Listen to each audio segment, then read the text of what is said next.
be happy. May all my thoughts, words and actions contribute in some way to the happiness of all beings. Loka samasta sukhino bhavantu. Loka samasta sukhino bhavantu.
Good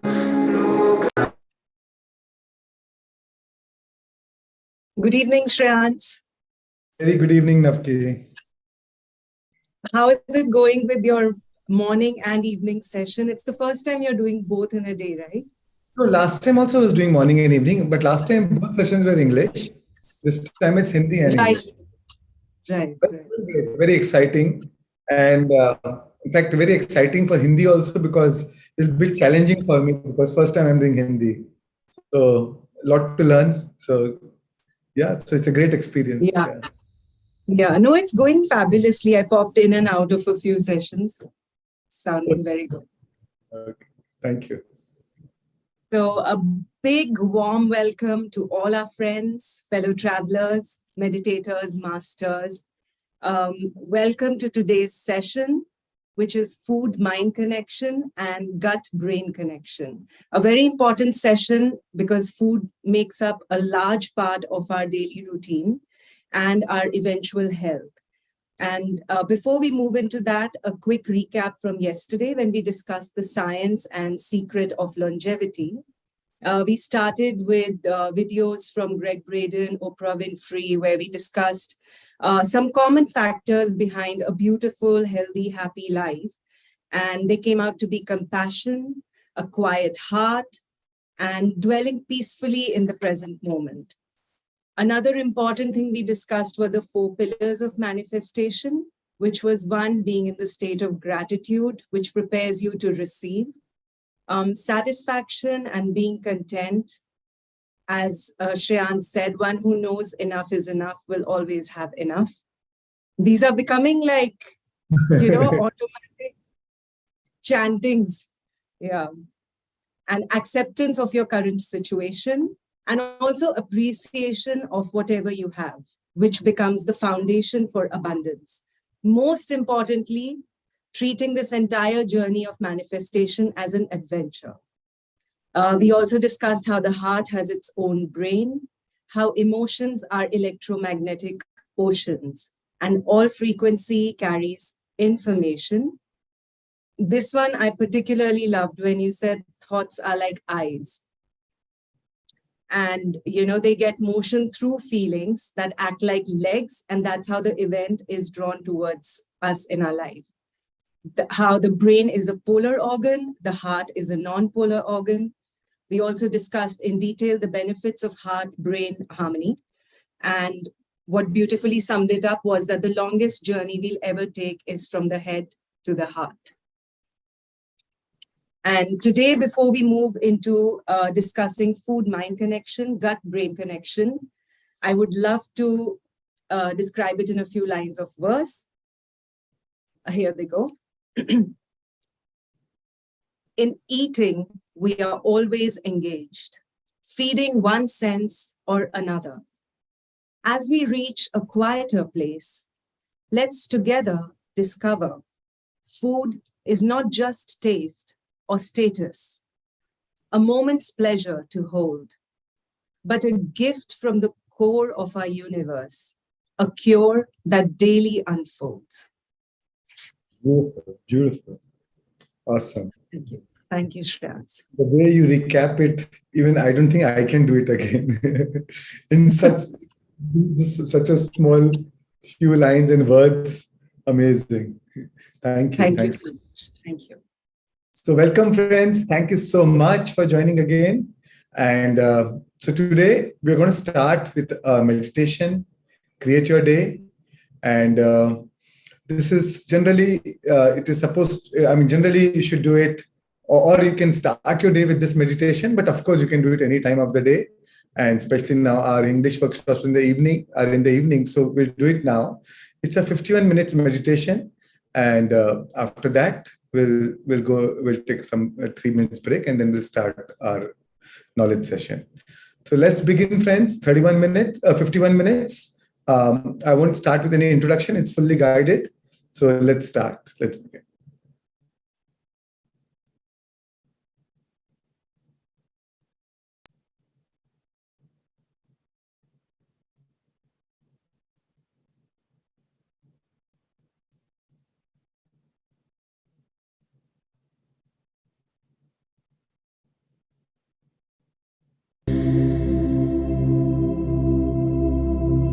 gently close your eyes.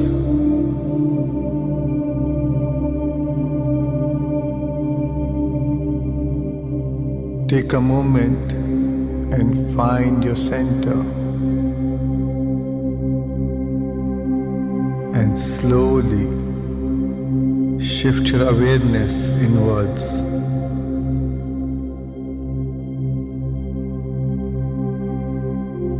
Inhale. Become aware of your breath. And as you exhale, relax.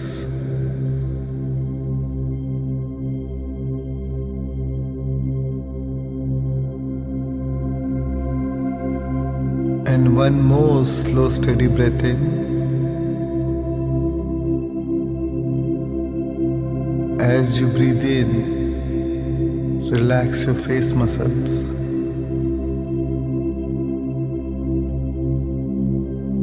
Let yourself visualize and feel the exhilaration of the new day ahead of you.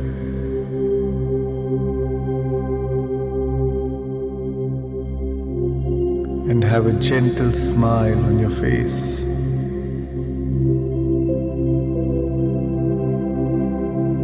And as you exhale,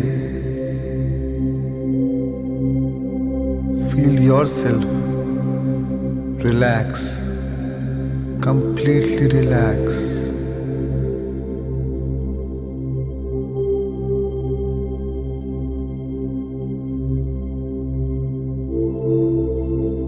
Release any tension or anxiety that you may be holding in your body.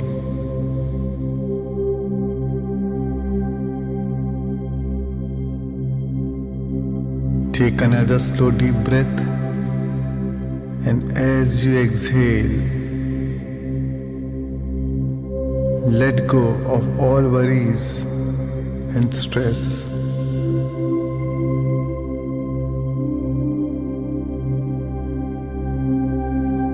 Anytime your attention seems to wander away, bring your awareness back to your nostrils and witness the tidal flow of each breath as you continue to calm your mind further.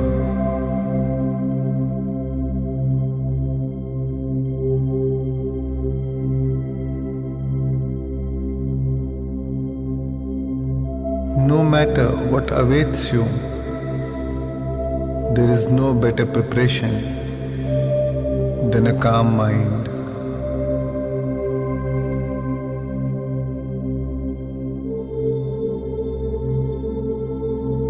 Breathe. Feel going deeper and deeper within.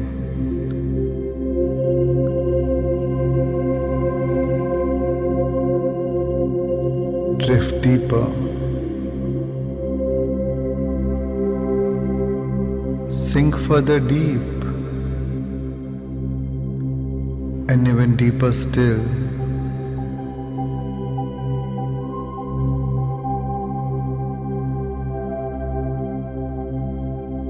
Hook on to your breath and feel your whole body sinking into the generous present moment.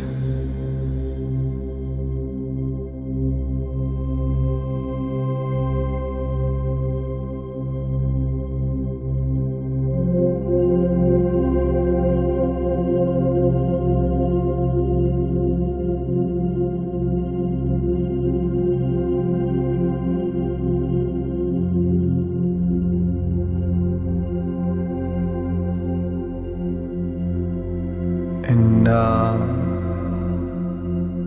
gently shift your awareness to the area of your heart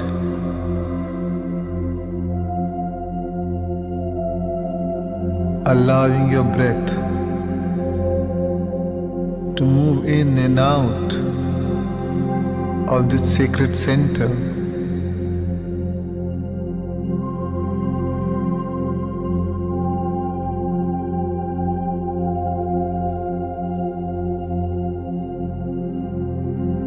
Allow yourself to breathe in more deeply, more soundly, and more completely as you breathe from this creative center.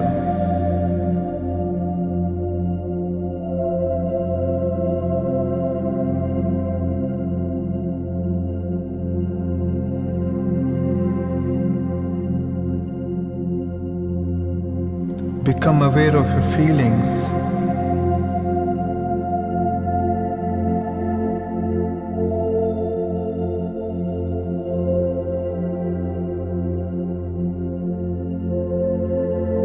Notice it. Sense it.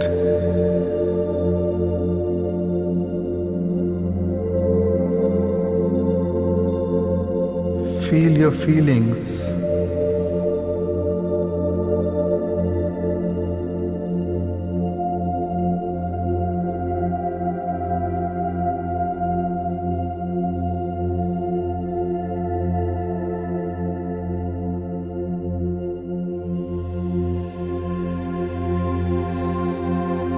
As you continue to breathe from this creative center,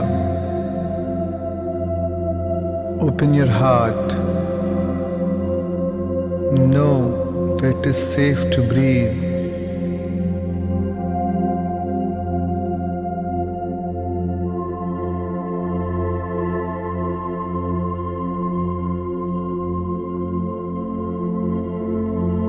As you bring your attention to the area of your chest, you activate this creative center furthermore with your attention.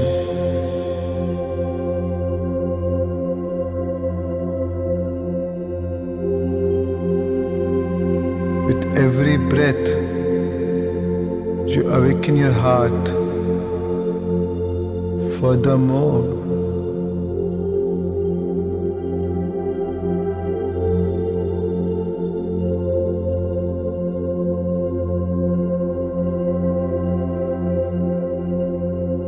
Feel the expansion in your heart.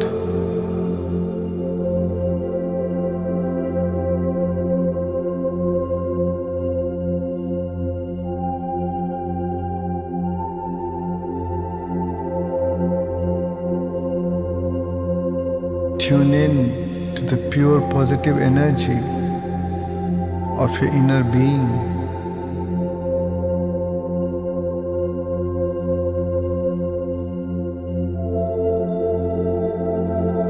Breathe, feel,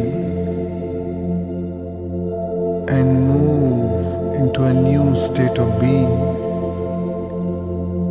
as you rest your attention within the center.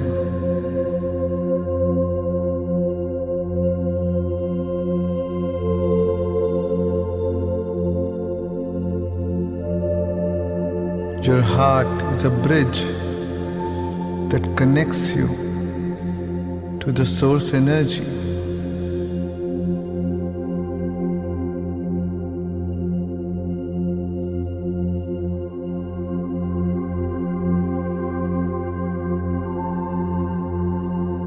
As you dive deep into the core of your inner being, feel your connection to the source energy, as your source is the ultimate resource.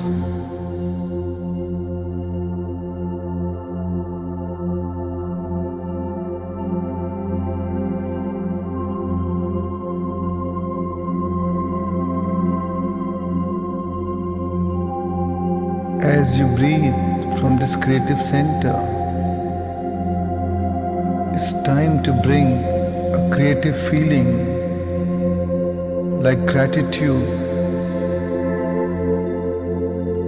appreciation,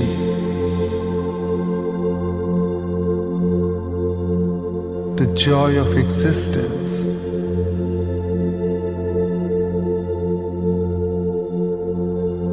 Falling in love with life.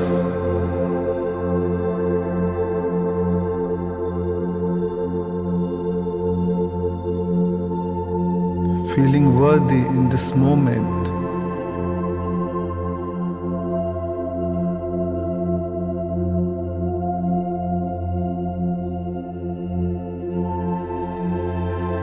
Be thankful for all the wonderful things that you have in your life. Acknowledging the good that we already have is the foundation for all abundance.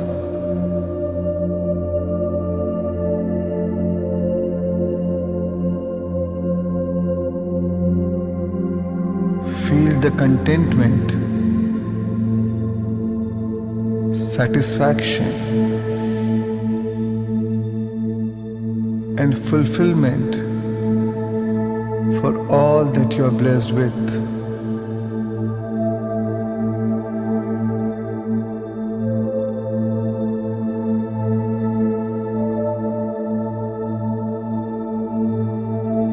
A grateful heart is a magnet for miracles.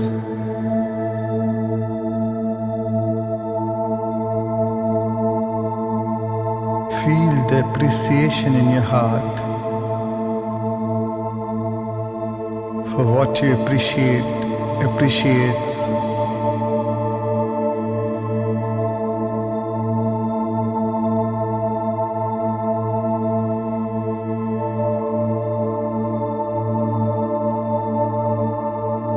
A true appreciation to be alive in this moment, allowing the song of your soul to be heard and to be felt by all, and the energy of love being broadcasted into the field for the greatest good of all.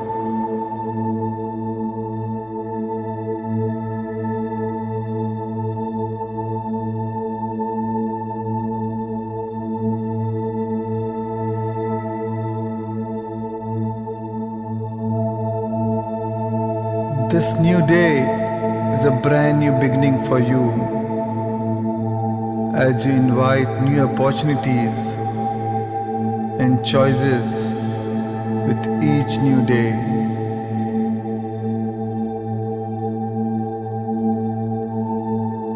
The universe is full of possibilities and potentials and is eagerly waiting to align itself with the new you.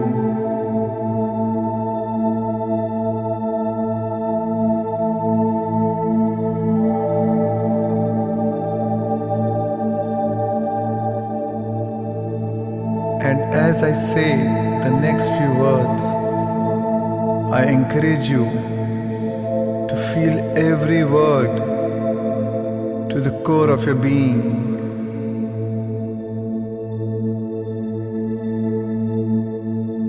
Feel every emotion vibrating in each and every cell of your body.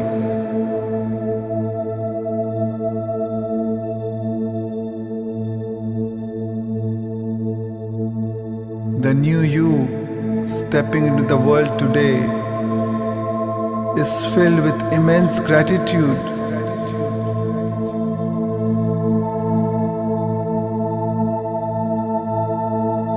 Confidence,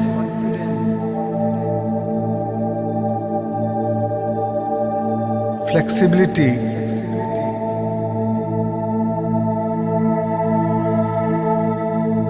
openness,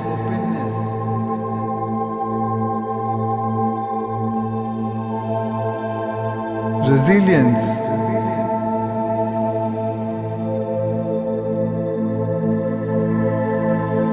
humor,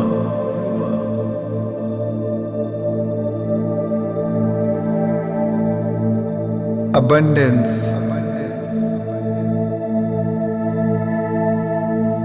prosperity,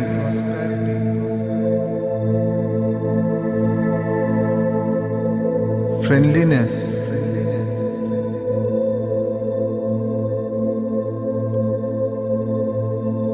vitality,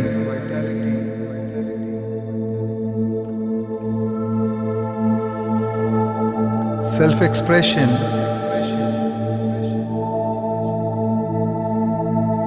passion, purpose, authenticity,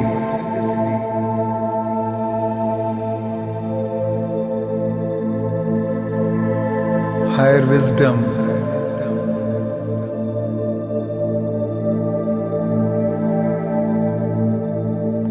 calmness,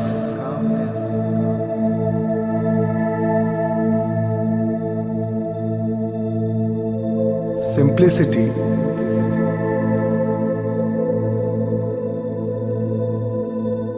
empathy,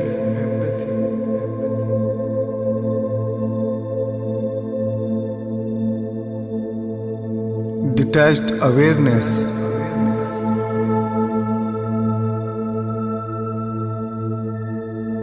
freedom,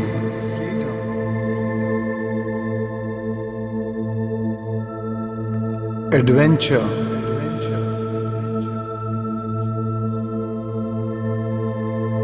cooperation,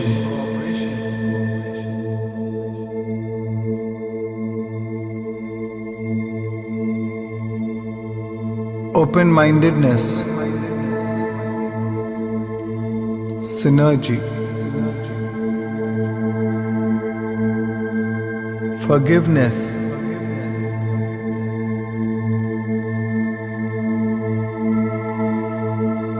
love, humility, and kindness.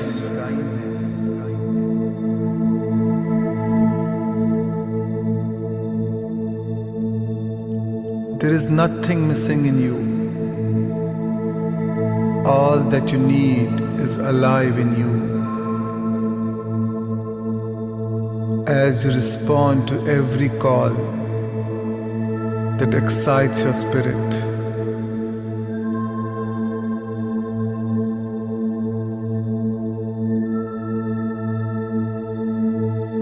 remember this feeling. As you chase the feeling, not the experiences.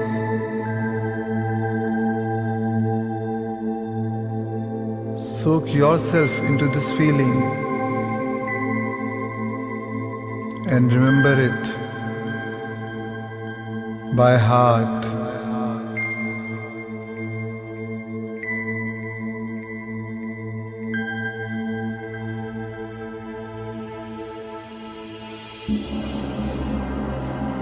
And now it's time to be defined by a vision of the future instead of the memories of the past, and to move into a new state of being.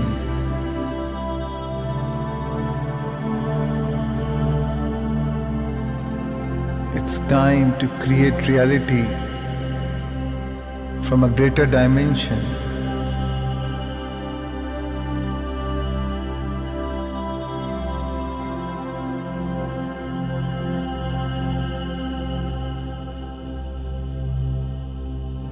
What was that vision of the future that awaits you?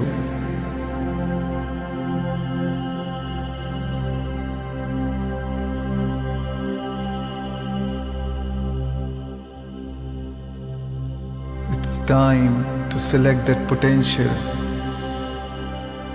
that already exists in the quantum field.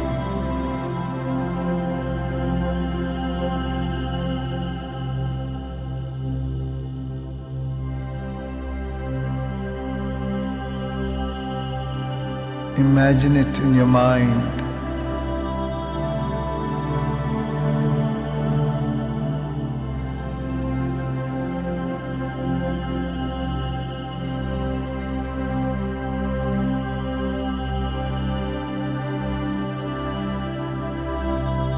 Embody that future now.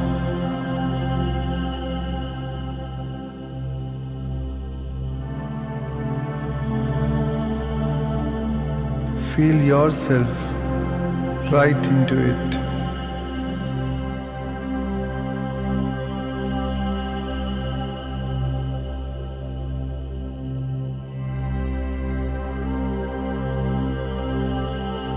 Give it all the tones and sensory vividness of reality as if it's happening now.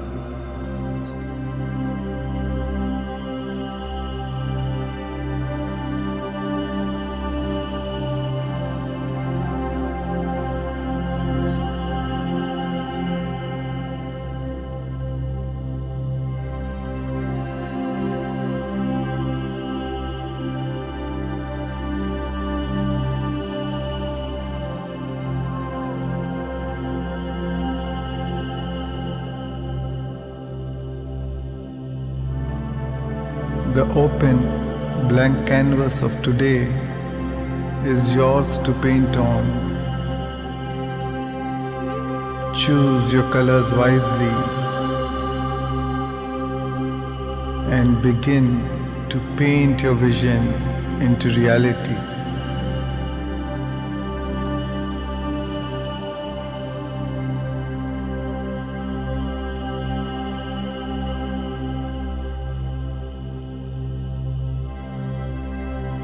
This vision is not separate from you.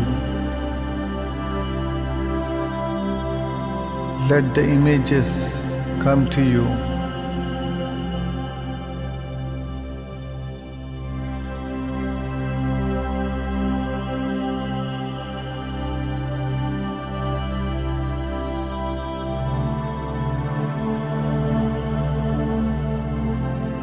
And feel the feelings of your desires being fulfilled now.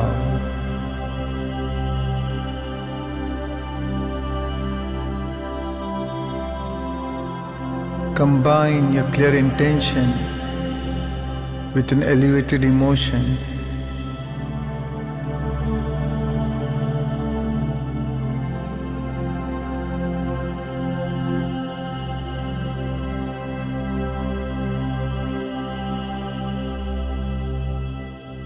How would you feel if your dreams come true?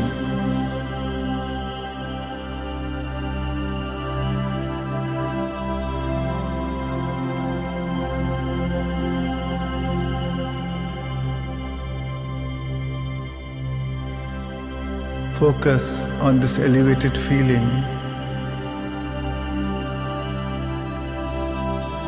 as what you feel about you bring about.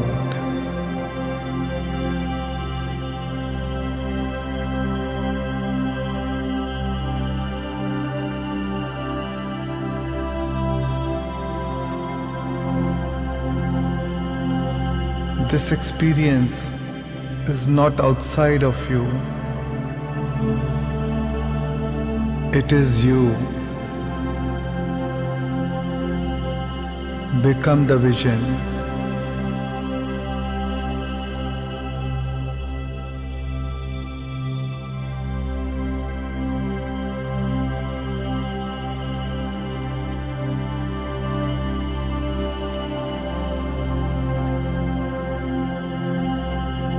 Visualize and emotionalize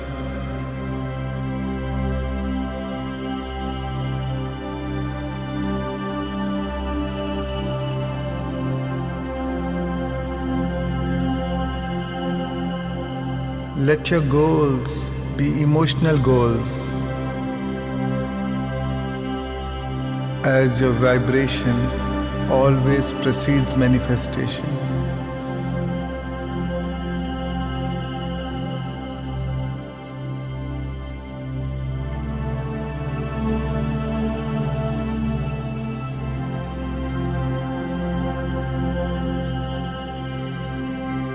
Drop the resistance,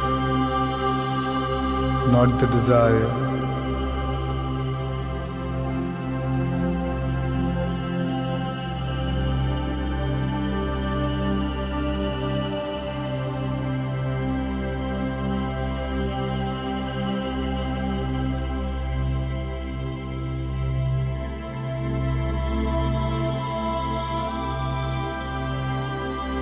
Teach your body emotionally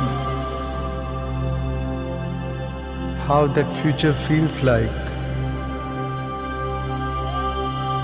and move into a new state of being. As you change your energy,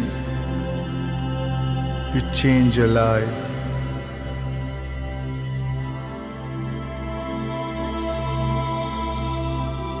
Come on, open your heart and let your body respond to a new mind.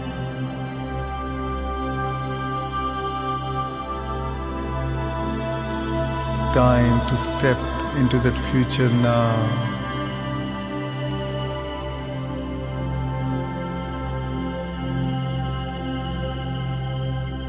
Treat yourself as you already have it.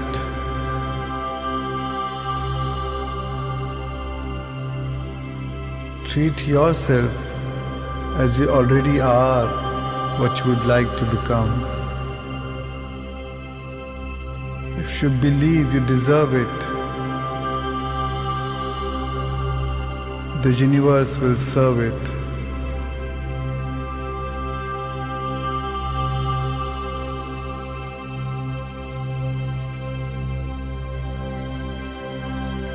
What choices will you make today?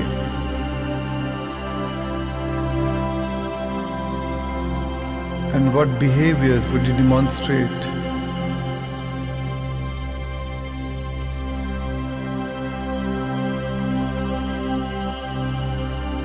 What experience awaits you?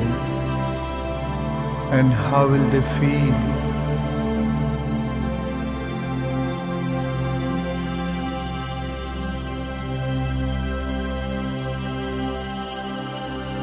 Stay in this feeling.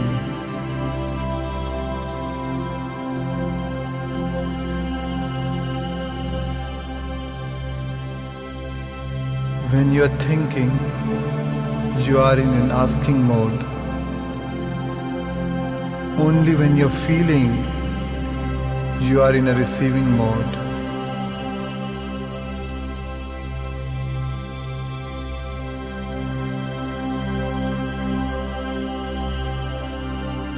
Feeling a state produces that state.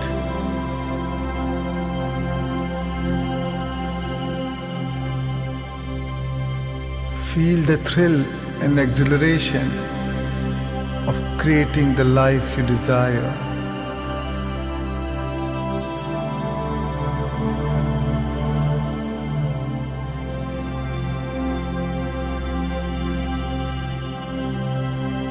You are no longer bound by your limitations, fears, and insecurities.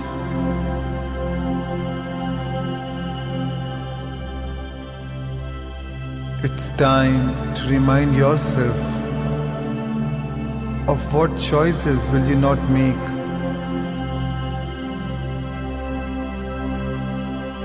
What behaviors will you no longer demonstrate?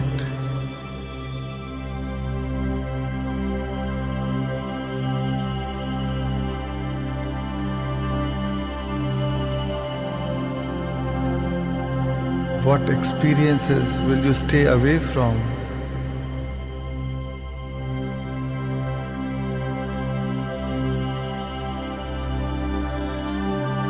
And what emotions and feelings will you no longer embrace that will cause you to return back to your familiar old self?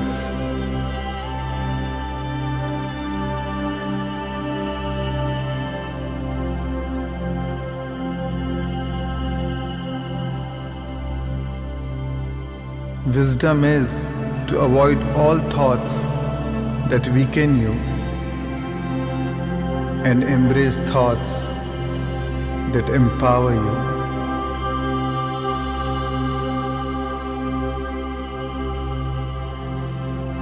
Remember, if it does not evolve you, it does not involve you.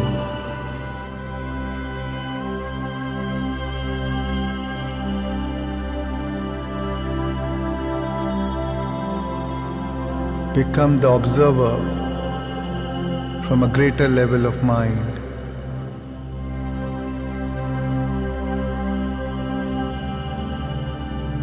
Today, you will be a host to your future and not a hostage to your past.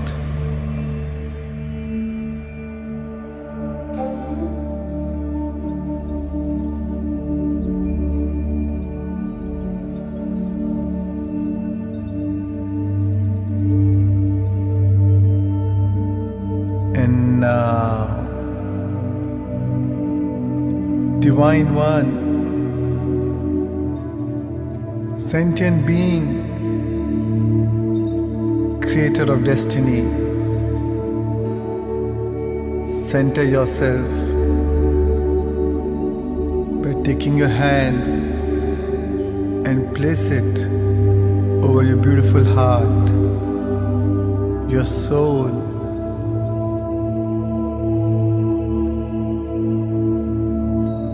And feel immense compassion, care and kindness towards your beautiful self.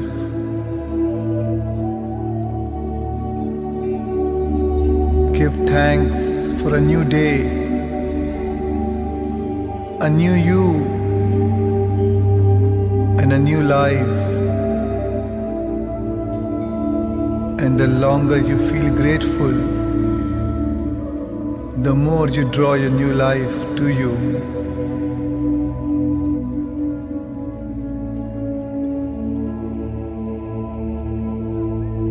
Tune in to this feeling of gratitude and excitement.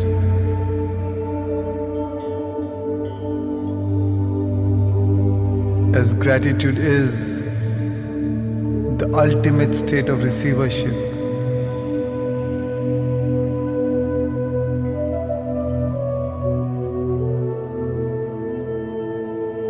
Allow yourself to let this feeling of gratitude grow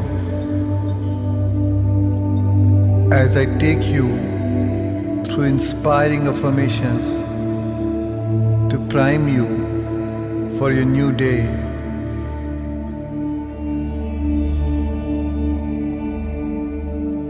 You are welcome to repeat these affirmations in your mind as I say them.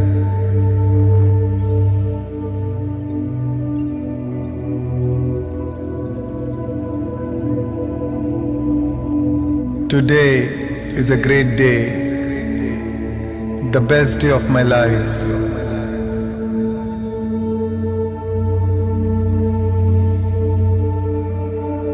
My day is filled with incredible opportunities.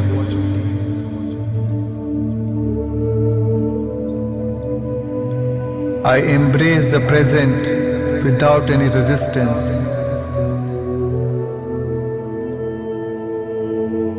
I am in a state of acceptance and allowance.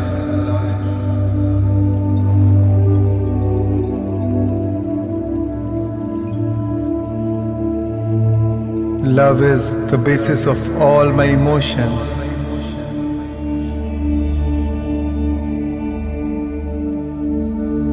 Everything is always working out for me.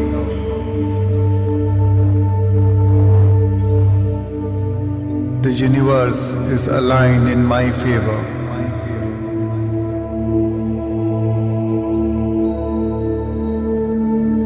I attract things and people for my highest good.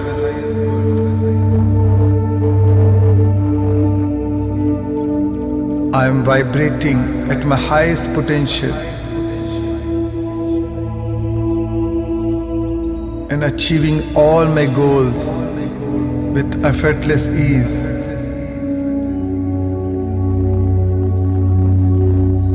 I don't chase, I attract. What belongs to me will find me.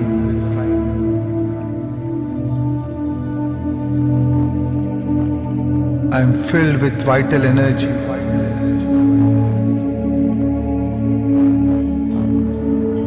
Every day, I am getting younger and younger as my age is getting reversed.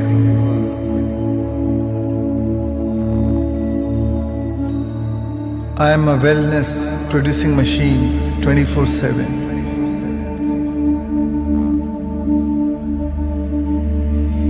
I share a deep and special bond with my family and friends.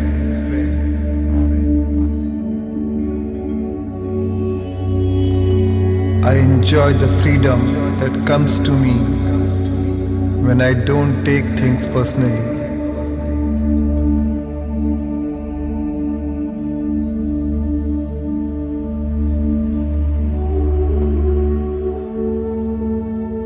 Money flows into my life freely and abundantly. I am fabulously wealthy.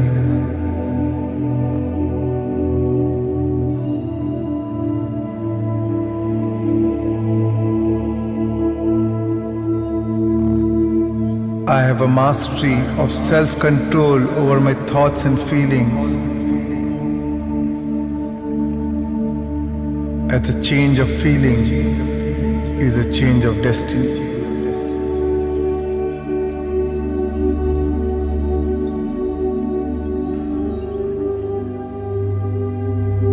I am aware that potential is always bigger than problems. As problems are opportunities in disguise.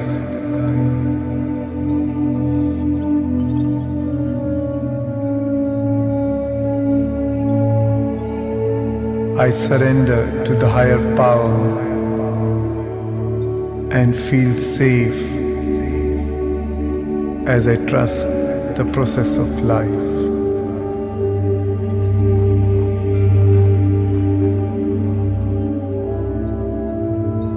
So Divine One, know that life is happening for you, not to you. Let your vision be more vivid than your current reality, so that the action is inspired by your vision and not from the current state. You are a unique expression of the infinite. Your life matters. You are born for a reason, not for the season.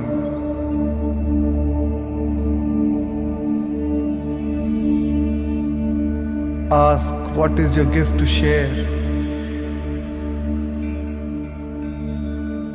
Ask the universe, how can I serve you? Rather than asking, what is in it for me? And then the universe will serve you.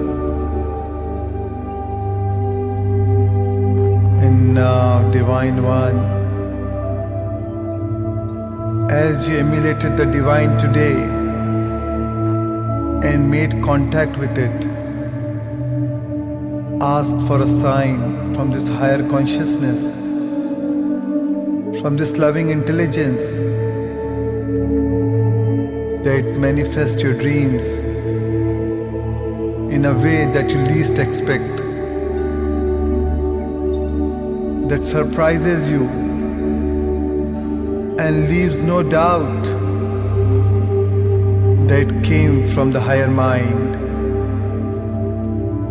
and leaves you in a state of awe and wonderment.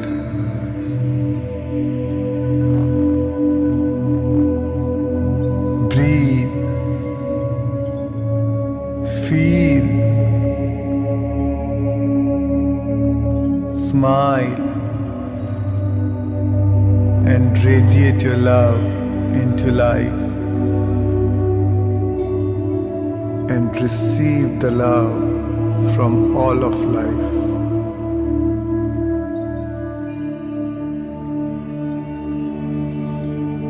Be inspired, be lifted, feel invincible, feel empowered, feel magnificent.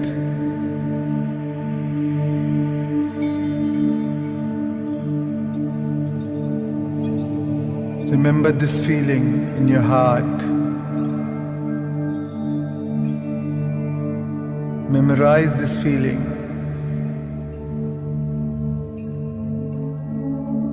Treasure this feeling and remember it by heart.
Celebrate who I've become. I am beautiful, I am powerful, and I celebrate who I am.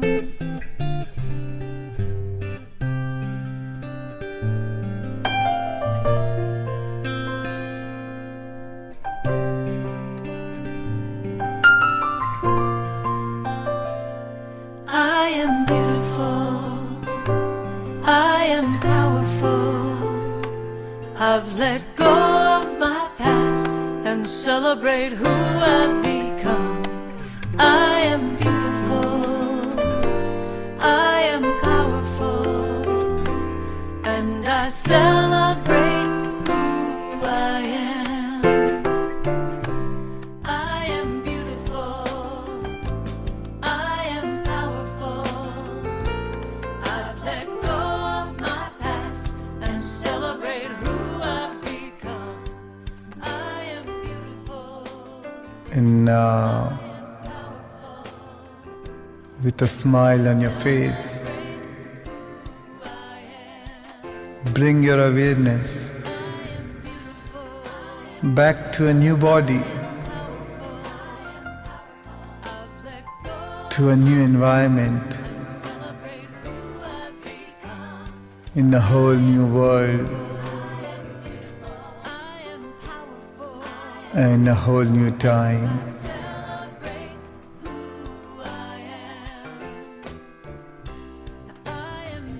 Thank you for giving me the privilege to be the part of the very start of your day. Immense gratitude for trusting me with your day. Whenever you're ready, you may gently rub your palms and place them over your beautiful eyes. 5, 4, 3, 2, 1, and slowly open your eyes and come back to this three-dimensional reality.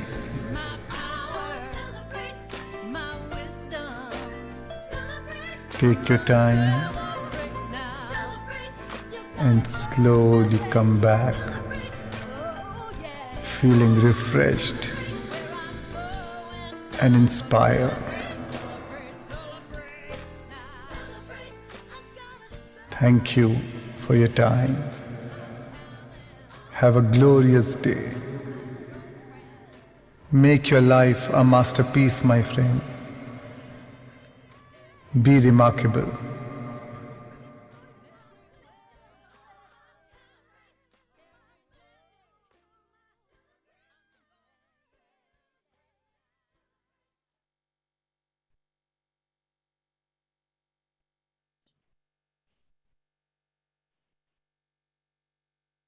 Hi, welcome back, friends. Hope you've all come back feeling invincible, empowered, and magnificent. And Shreans, please take over from here. Thank you, all of you, friends.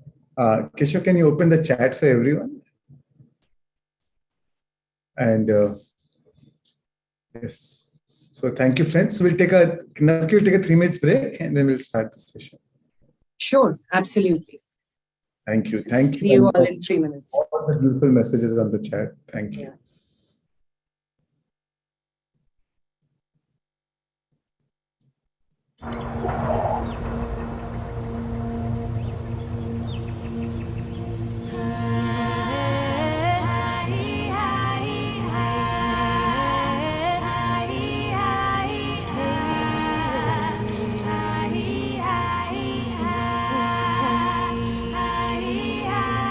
Listen to the animals, listen to the trees, listen to the spirits of the earth begging us, please stop listening to greed.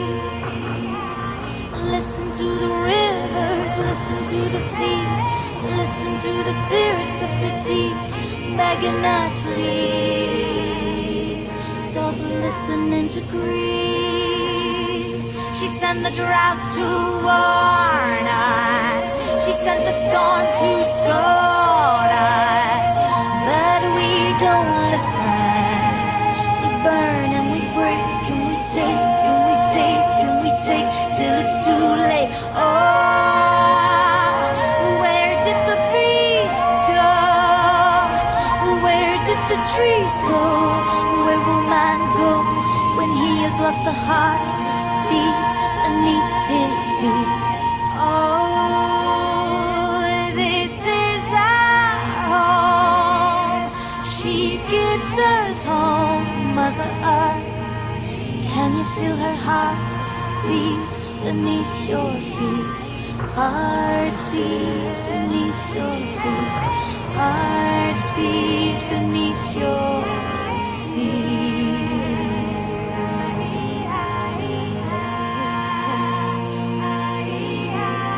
Listen to the animals, listen to the trees, listen to the spirits of the earth begging us, please stop listening to greed. Listen to the rivers, listen to the sea, listen to the spirits of the deep begging us, please stop listening to greed. Listen to the animals, listen to the trees, listen to the spirits of the earth begging us, please stop listening to greed. Listen to the rivers, listen to the sea, listen to the spirits of the deep begging us, please stop listening to greed.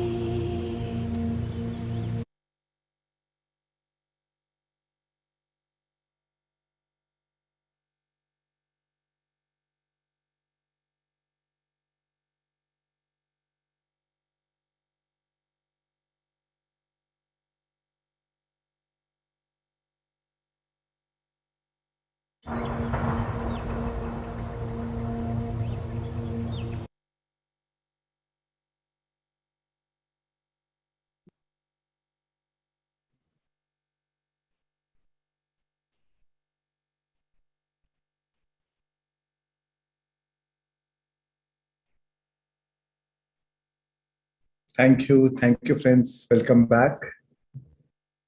So, Navki, if you permit, we can start.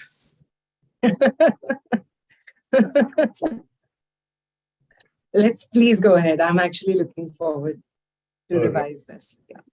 So, friends, we've been hearing how we, especially in India, we always say, "Jaisa an vaisa man." Your foods creates moods. So, the kind of food we eat has a profound impact on our emotions, on how you think, how you feel, on your gut, on your microbiomes in your gut. So today I'm going to share with you a few of the scientific, from a very scientific perspective, how food has an impact on your body, on your gut, on your thoughts, on your emotions. And as we know, what you feel about is what you bring about in your life. And food is such an important part of our life. And so today I'm going to share with you some information, and I'll start with a video by Bruce Lipton. He's a founder of epigenetics, who discovered epigenetics 45 years back, and he made a short video on how our food has an impact on our body. So let's share this video, and then I will talk about it. Let's begin. Welcome to the bowels of my laboratory. Today, I got a great story for you. Many times science is just about minutiae details that are totally uninteresting to the general public. But I have an article today that is going to change the world. And it's about a new understanding of what is called microRNAs. Okay, now don't go away yet. It's not that serious. Let me just tell you about it. Here's what it's all about. Once, a long time ago, we thought that genes controlled life. And then there new research that information that I was pioneering over 45 years ago, my stem cell cultures, have now revealed a new science of genetics called epigenetics, which simply means epi above, genetics above genetics, information and control above genetics. We find that the environment is translated by the cell, and that environmental information is then used to select and activate the genes.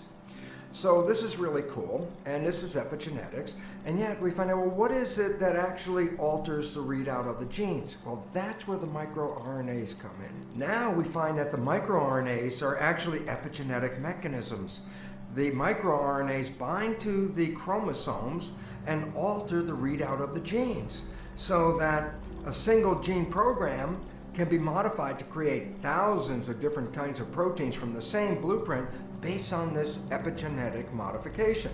For the longest time, we thought if we just eat food, our digestive system breaks down that food, and the cooking will break down living things, or freezing and all that will neutralize all the aspects of the food, so that we can use just food as building blocks. However, something new was found, and this is about the microRNA. It turns out that the microRNA molecules in the food we eat is picked up by our digestive system and transferred to our own cells and regulates our own genetics. So all of a sudden, the concept of what you eat, you become, actually has a scientific foundation to it. It says that we alter our own genetic readout by the food we eat. This study by Valchereau and Choupeau, we're studying the uptake of microRNAs from rice in diets of an Asian diet. And what they found was that the microRNAs were not broken down in the digestive system. They were picked up intact from the food, transported across the wall of the gut, and then they enter the blood of our biology, our body. Well, this becomes really, really relevant in a world where we are now playing with genetically modified foods, because we're going to be picking up epigenetic microRNAs that we have no knowledge about, that have never really been in our diet or on our planet before. What is the consequence of altering our genetics with unknown microRNAs? Well, we're soon going to find out about that. And here's a very important point about the microRNAs. No matter if you cook the food, you freeze the food, the microRNAs are very small molecules and very stable. And these molecules don't break down, so that you always are getting active genetic regulating molecules from the food you eat. Good idea now to think about, what are you eating?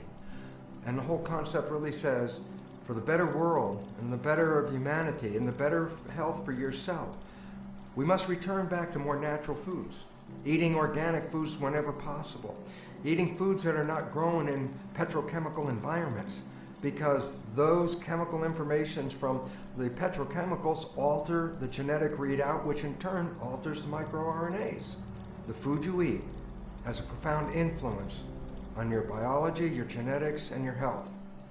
And now we find that this is not just an idea like, oh, I really think that happens. Now it's a scientific fact. We know that information molecules from food are picked up by our digestive system, and those molecules enter our bloodstream and then subsequently affect our genetics. With that awareness, think before you eat. Eat carefully. Take care of yourself. Return to the more natural foods, because this is the food that created humanity and the health that we all aspire to. Thank you.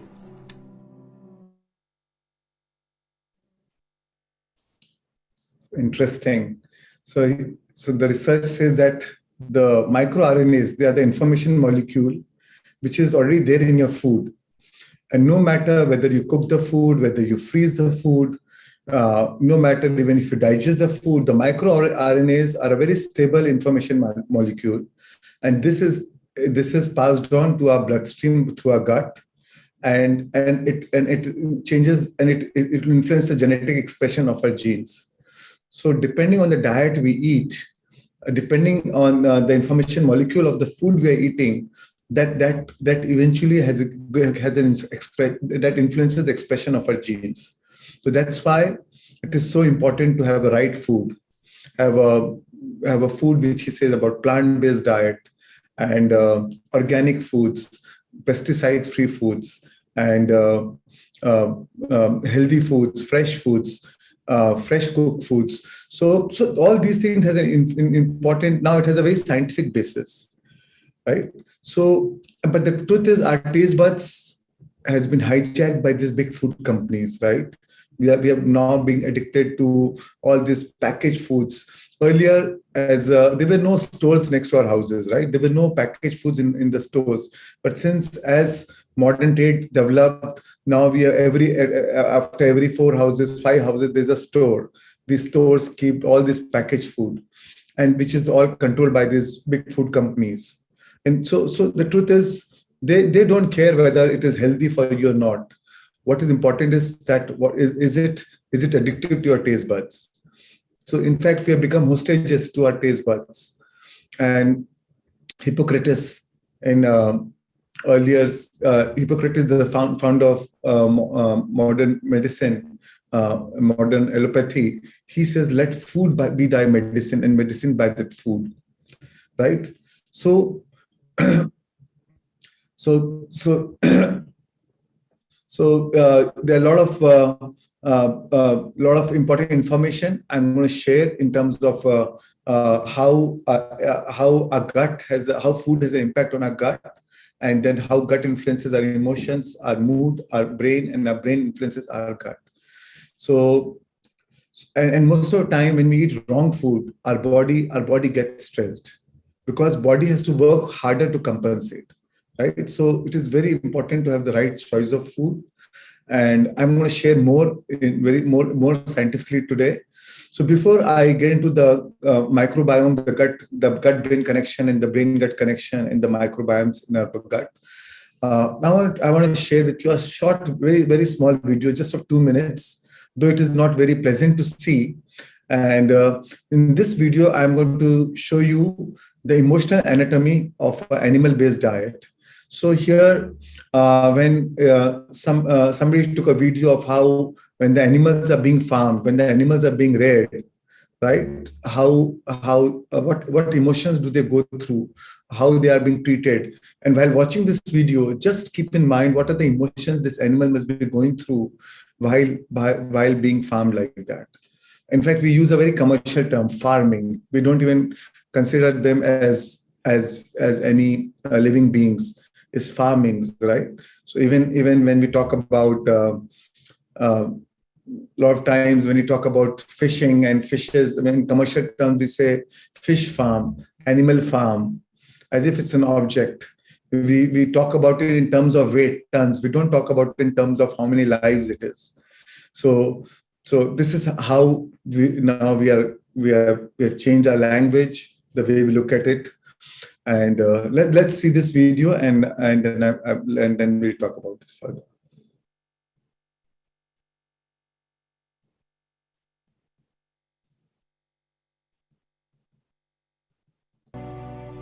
Animal equalities investigators have infiltrated hatcheries to show you a reality that the chicken meat industry doesn't want you to see. The first day of baby chicks in the meat industry is a nightmare. Many eggs don't even hatch. Minutes after being born, thousands of defenseless baby chicks are thrown onto the belts that will separate them from the shell. For those who are still on the conveyor belts, the terrifying journey continues. Workers separate and throw the weak ones and those who don't meet the desired standards away to the trash. They are thrown into crates that workers pile one on top of another before being loaded onto trucks that will transport them to fattening farms. When they are about 40 days old, they are sent to the slaughterhouse.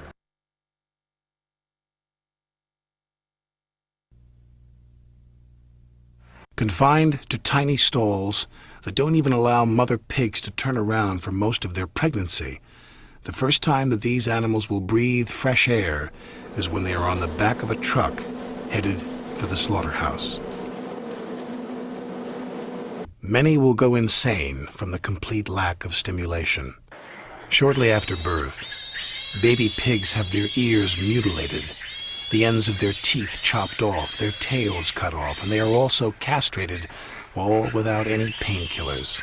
Pigs who aren't growing quickly enough, called fall-behinds, are killed by being slammed headfirst against the concrete floor. Moving pigs by beating them with gate rods is one of the more common forms of abuse. After being electrically prodded and forced onto the killing floor, improper stunning causes pigs to endure having their throats slit while they are still awake.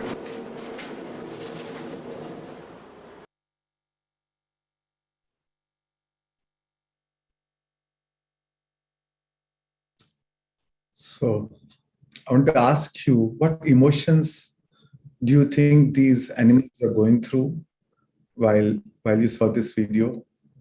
So just write it on the chat. Yeah. Somebody said Pain, cruel, shock, could not watch, fear, helplessness, terrified, hurt, sick.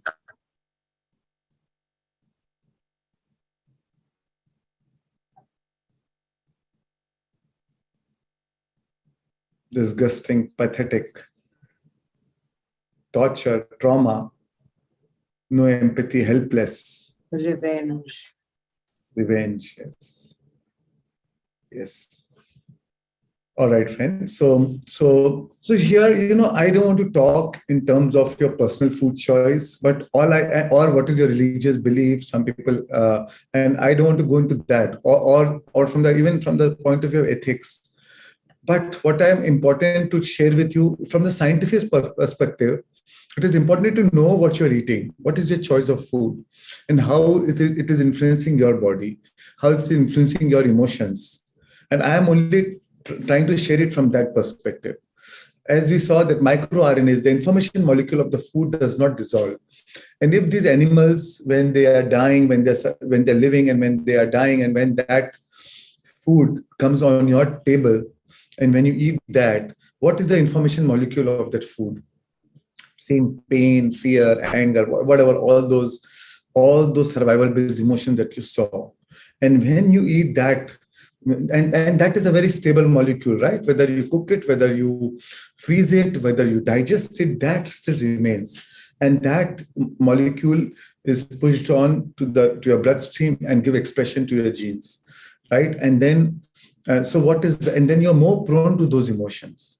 I'm not saying you'll become like that, but you have a more tendency to imbibe those emotions, to react in different situations, in different circumstances to the lens of those emotions, right? So and every day we eat similar kind of food. So it has a very profound, it's not like once in a while, it has a very profound impact eventually on your emotional body.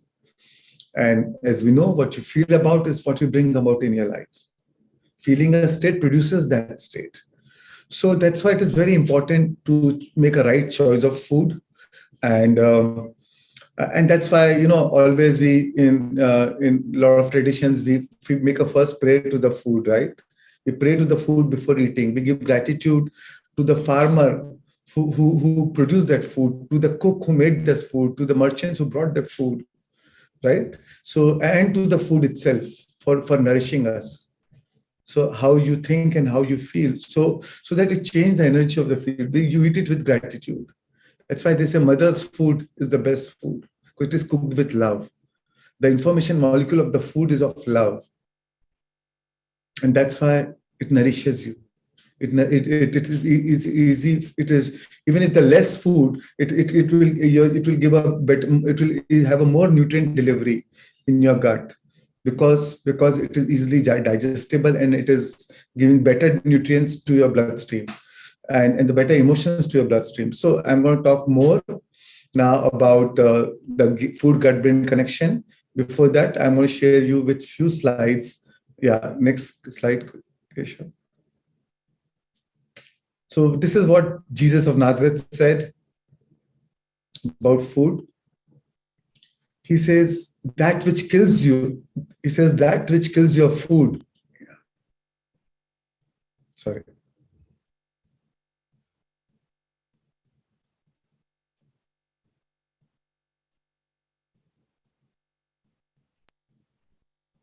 Yes, he said, that which kills your food kills also your body. That which gives life to your food also gives also life to your body. Therefore, eat only that which gives life to your body. So a lot of times we know that when the food is cooked, is grown with a lot of pesticides, and today it's everywhere, right? So be mindful of what you're eating. The food which has been killed, the food has been killed, and with those emotions, then what we are eating? And this is Jesus thousands of years back, right? And this is what Hippocrates says. He says, the illness do not come upon us out of blue. They are developed from small daily sins against nature. And when enough sins have accumulated, illness will suddenly appear. And he is the father of modern medicine. He says, let food be thy medicine, and medicine be thy food. So the truth is, if your food is right, medicine is of no need. If the food is wrong, medicine is of no use. So food plays an important role. And now I'll go to the next topic, food-mind connection and gut-brain connection. So as you can see in our gut, that is in our stomach, or has a direct, the food what we intake and the health of our gut has a direct correlation with our brain, and the brain has a direct correlation with the health of our gut.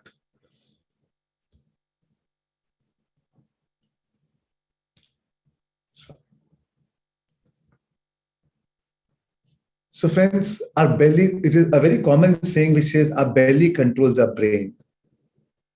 And a lot of times we have heard that you think from the gut, you feel from the gut. So I'm going to cover that in the next slide, how we have three brains. And so today's topic is gut microbiomes and brain. So what is gut microbiome? First, let me explain that. Gut microbiomes are the bacteria in a colon. That is, they are also called microbiota, or we call it microbiomes. So these are all microorganisms, bacteria living in our gut, and they are precisely they're in the large intestine or we also call it your gastrointestinal tract, so GI tract, right, in a GI. So but for the convenience sake, I will just call it your gut, right? So and this is a very new research. It is a very interesting research which which is a research of last 10 years, which has really brought the whole attention of the whole scientific community, the whole nutritionist community about our microbiomes. And actually, if I've told you 10 years back that what is in your gut could actually influence your brain or even could lead to depression, you would have laughed at me. But the idea that bacteria that lives in our gut plays an important role in the health of our brain is actually now very major focus of research and interest.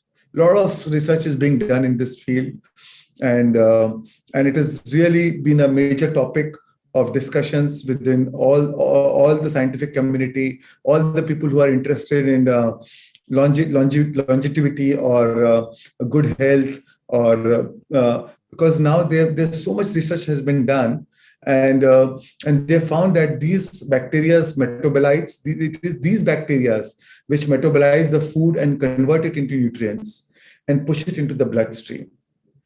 So the truth is, we think we are eating food, but actually we are only the channel, and the food is being given to these bacteria. And it is these bacteria which digest that food, which eat that food and turn it into nutrients. They metabolize that food and turn it into nutrients. So without them, our food cannot be converted into nutrients. So they play such an important role, and we need these bacteria. And our gut is a combination of both good bacteria and a bad bacteria, good bacteria and bad bacteria, and both plays their own roles. Yes, next slide.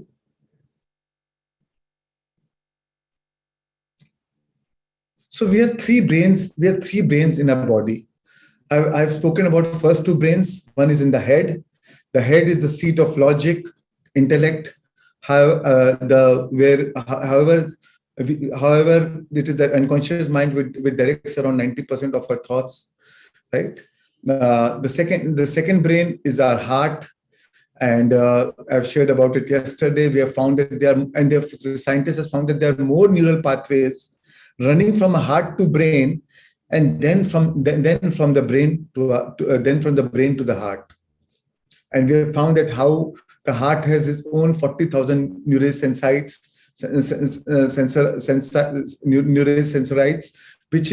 which thinks and feels independent of a cranial brain, right? In fact, when we are born, the heart is in an embryo. The heart is the first to grow, then the brain. So the heart, so the two brains, first is the head, second is the heart, and the third brain is our gut. And I'm going to explain it more. So the research, in fact, has found that more than 60 to 90% of the body's serotonin, which is involved in mood management, is produced in the gut. And in the further slides, I'm going to share more about this. So these are the bacteria. These are the bacteria which is there in our gut. And so now I'm going to share with you some information about that. So, sorry.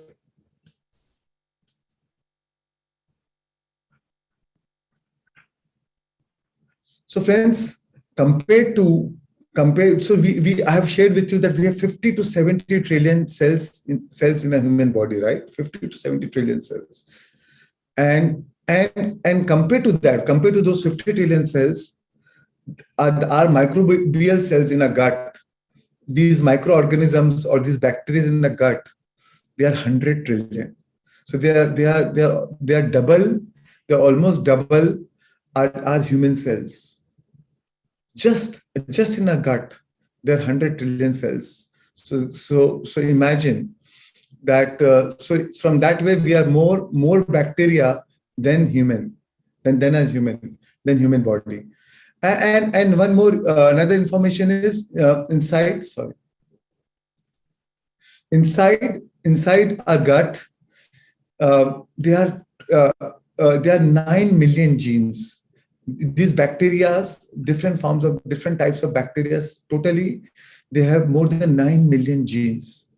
And when we compare it to our human genes, it is only 24,000. Right? I shared you before that 24,000 human genes produces 140,000 proteins. So human genes on an average is 24,000 human genes. And these are well researched. But compared to that, only the genes of our gut microbiomes are 9 million. So again, we are more bacteria than human. In fact, when you compare from a gene perspective, we are only 1%. Only 1% of our DNA is in our body is of human, and 99% of our DNA is bacterial DNA. Now, the brain is the heaviest part of our body, is the heaviest part of our body. It is around 2 to 3 kgs. A proper grown brain is around 2 to 3 kgs. Now, compared to that, the weight inside the large intestine of these microbiomes also carries the same weight, same 2 to 3 kgs. So they play such an important role, and they occupy such bigger part of our body. And then you'll be surprised to know that these microbiomes, the number of species are 300 to 10,000 different species of the microbiome. 300 to 10,000 different species of bacteria in our gut. Imagine we are talking about one COVID variant, or second variant, third variant. Inside our gut, we have 10,000 different bacteria, different species of bacteria. This ecosystem inside our gut is as diverse as Amazon rainforest. And the beauty is all these thousands of species all have different functions. And our health is heavily, heavily dependent on the life and vibrancy of this rainforest. If the rainforest dies, we will not survive. So how vibrant, how alive is this rainforest in our gut has a direct impact on our health. In fact, 60% of our stool is bacteria. What we call it a waste, 60% of it is actually bacteria, live and dead. So some more information I'll share with you. Navki, anytime you want me to repeat, you can just pause me and I can repeat it if you think I need to explain further. It's perfect so far. So friends, one more information I want to share with you is inside us, there is something called vagus cranial nerve. This vagus nerve is a primary driver of parasympathetic nervous system. So and I've shared with you about, talked before also about parasympathetic nervous system. So I'll give you a very brief,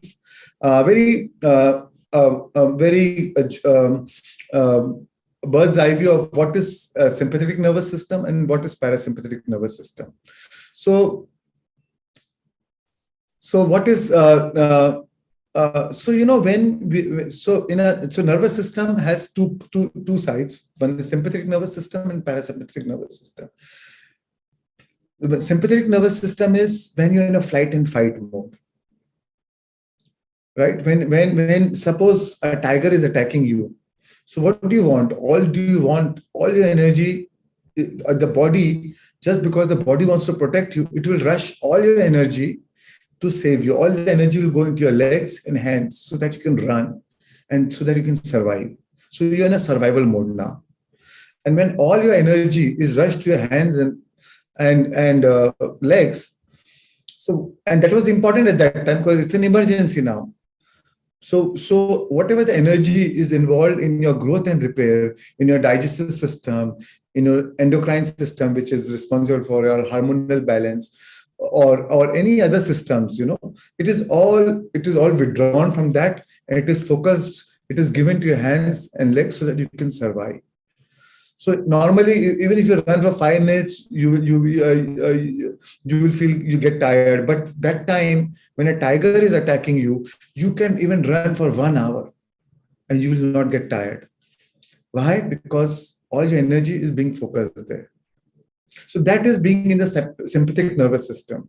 And normally, a lot of times we normally live a life like that, always in a survival mode, as if some tiger is attacking you. As if, and so and that is in a high beta state. Yeah, sorry, Nafki. Yeah, I think the Ikigai book that you shared on the group, that Right. had thing of fight and flight, and I think that was fine for hunters and gatherers when a time was different. Right. And today we even look at, let's say we get an email or a message, the survival instinct again kicks in because we see that also as stress.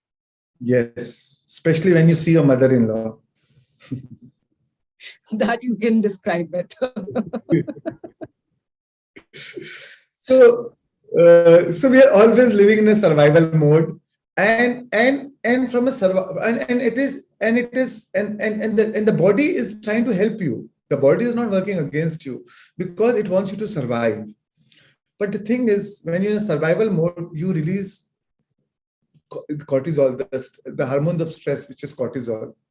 And cortisol is good, and in the short term, it is okay. It is okay to be in a stress in a short term. But when you are constantly in that survival mode, this cortisol it suppresses your immune system. And Varun, in his workshop on neuroscience, is going to talk much more in detail about it. So I am just briefly touching about it so that you just know a basic difference between sympathetic and parasympathetic nervous system. So basically, sympathetic nervous system is something where you're always living in a survival mode. Parasympathetic nervous system is when you're in a state of growth and repair. So when you go to sleep, you switch on to your parasympathetic nervous system because you lose your identity. You're just resting. Your mind gets rest and your parasympathetic nervous system is switched on. And that is when your body goes into growth and repair. When you are doing meditation, you again activate your parasympathetic nervous system. You go into growth and repair mode. When you're doing breathwork, you're going into the growth and repair mode. So these are the things, or when you're in a calm, peaceful, relaxation state, when you're in nature, when you're calm, your parasympathetic nervous system is switched on. And that is where your body grows, your body thrives. It's not survive, it's not just surviving, it is thriving. Right? So this is so important. And the main driver of this parasympathetic nervous system is our vagus cranial nerve. And that's why it plays such an important role. And when your parasympathetic nervous system is switched on, that is your biggest pharmacy of chemicals. Whatever chemicals is required for your body to heal, grow, repair, your body can produce it. Yes. So, yes, Keshav, next slide. And this vagus nerve, it is the largest cranial nerve. Keshav, we can go to the next slide. No, there is some technical errors. No worries, I'll do it.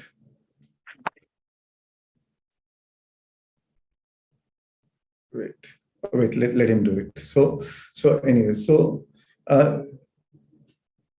yeah. So this this vagus cranial nerve is the largest cranial nerve. Is the largest nerve in a human body. It connects our brain, our mouth, our neck, our heart, our colon, our stomach, our sexual organs. So it connects all the parts of your body. And that's why it has a direct influence on all the different parts of the body.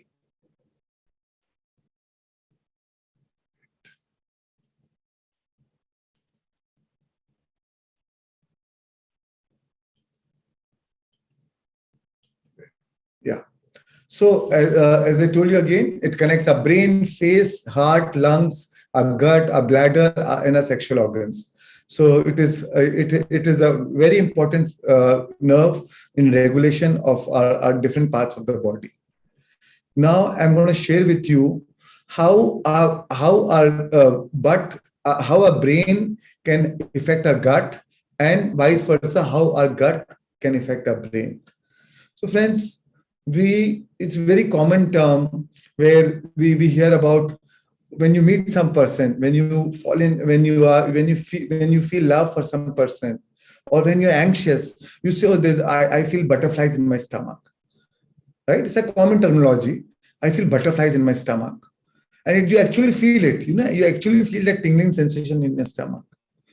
So your feeling has a direct connection.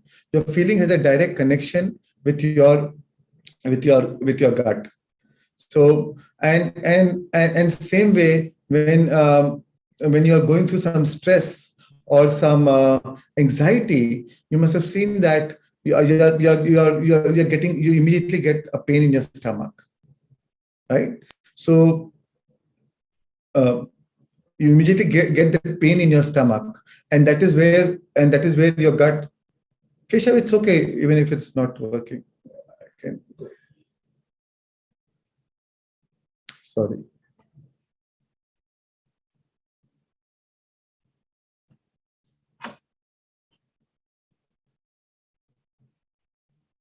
Yeah. So when you are going through that anxiety or any kind of stress, immediately you'll find that you have your pain in your stomach, right? Or when you're going through any stress or anxiety, you lose your appetite, right?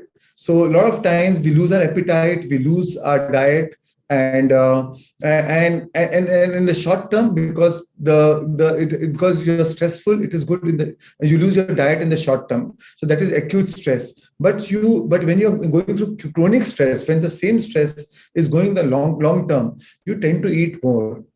You do more of binge eating, right? And then you'll eat more of junk food, and that is one of the main reason. That is main reason for what do you call for more fat or obese or overweight. All this has a direct impact because of your emotions. So your gut is directly impacting the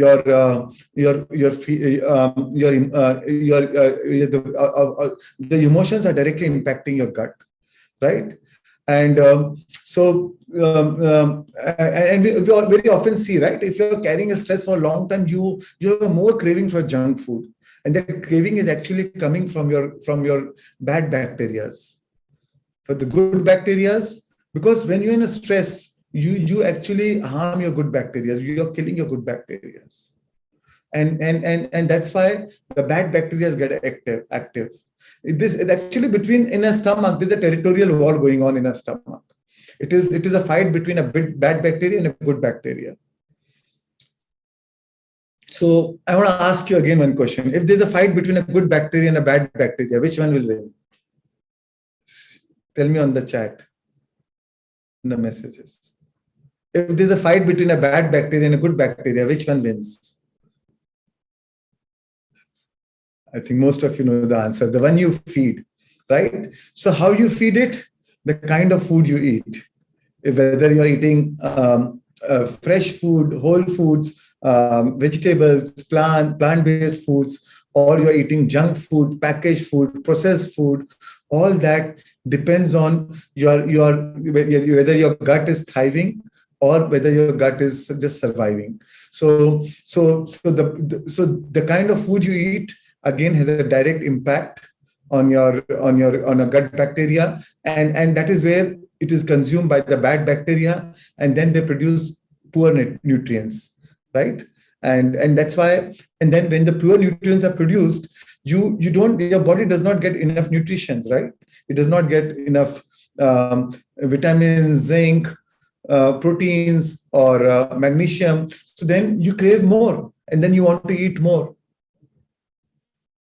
So that's why you turn obese, and now it has become such a big disease, especially in the Western world. So because of the junk food, because of the stale food, and they say whatever food has a longer shelf life, whatever food has a longer shelf life on the shelf has a longer shelf life in your gut, because so much of additives, chemicals has been added so that it can stay longer on the shelf, so that you can and they don't care whether whether it is helpful for you or not. As long as the food they are selling, it does not, and now the expiry period is for 2 years, 3 years, 1 year, right? So imagine when you eat fresh food, even in 2 days, in one day, 24 hours, it starts fermenting. And this food, say packaged food, can last for 1 year. The same potato cannot last for 1 day or 2 days, but the same potato chips can last for 1 year, 2 years. Because there's so much of chemicals, there's so much additives in it. And so same way, it will take so much time for you to actually digest it. Also, those chemicals, those additives are actually a food to your bad bacteria. So your good bacteria is surviving, and when they are surviving, they die. They fall sick. So gut has the kind of food you eat has so much impact on your gut. And one important information I want to share is you'll be surprised to know that 60 to 90% of the neurotransmitters which is involved in mental wellness, which is called dopamine or serotonin, is actually produced in your gut. 60 to 90%. I've spoken about dopamine. Dopamine is a pleasure chemical where you have a good food, or you go to a restaurant, you have a good food, you immediately feel good. The short-term pleasure. You sit in a good car, you feel good. You wear some nice clothes, you feel good for some time. So that is dopamine. Serotonin is one which stabilizes your mood or feeling of well-being and happiness, little long-term. So 60 to 90% of these neurotransmitters are actually produced in our gut. And in fact, serotonin, 90%, the gut alone produces 90% of serotonin. So who produces this? Who produces this in your gut? It is a good bacteria. It is a good bacteria in your gut which makes that serotonin. You destroy this bacteria and you won't make serotonin.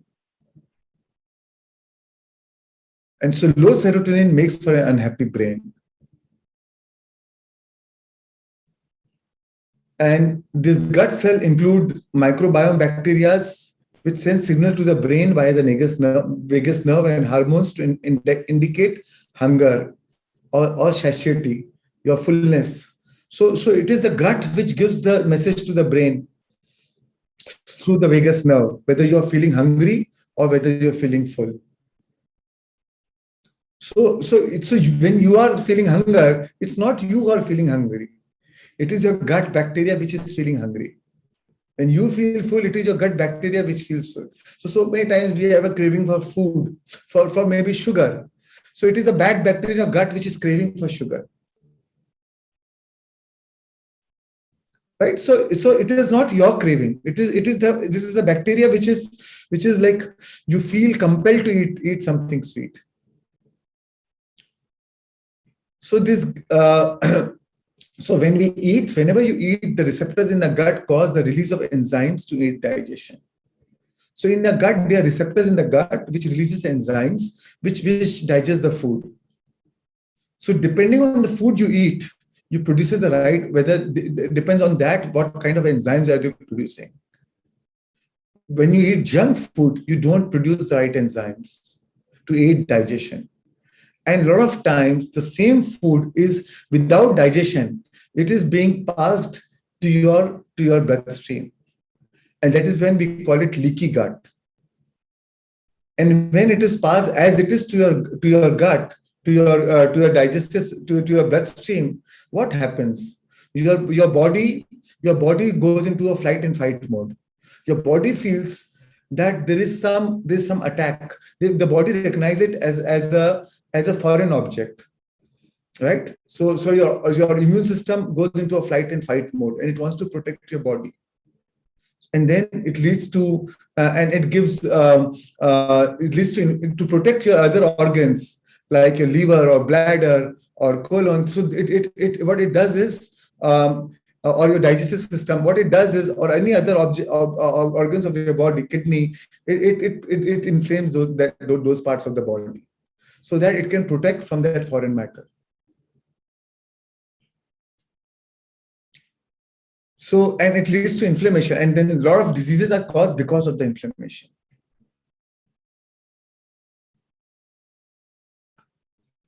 Next slide, Keshav.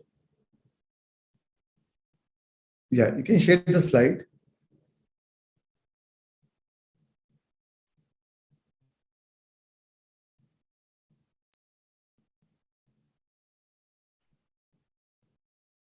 All right. So I've already spoken about these. We'll go to the next one. So healthy gut, healthy mind. So I'll again repeat, what are the influences of gut on your brain?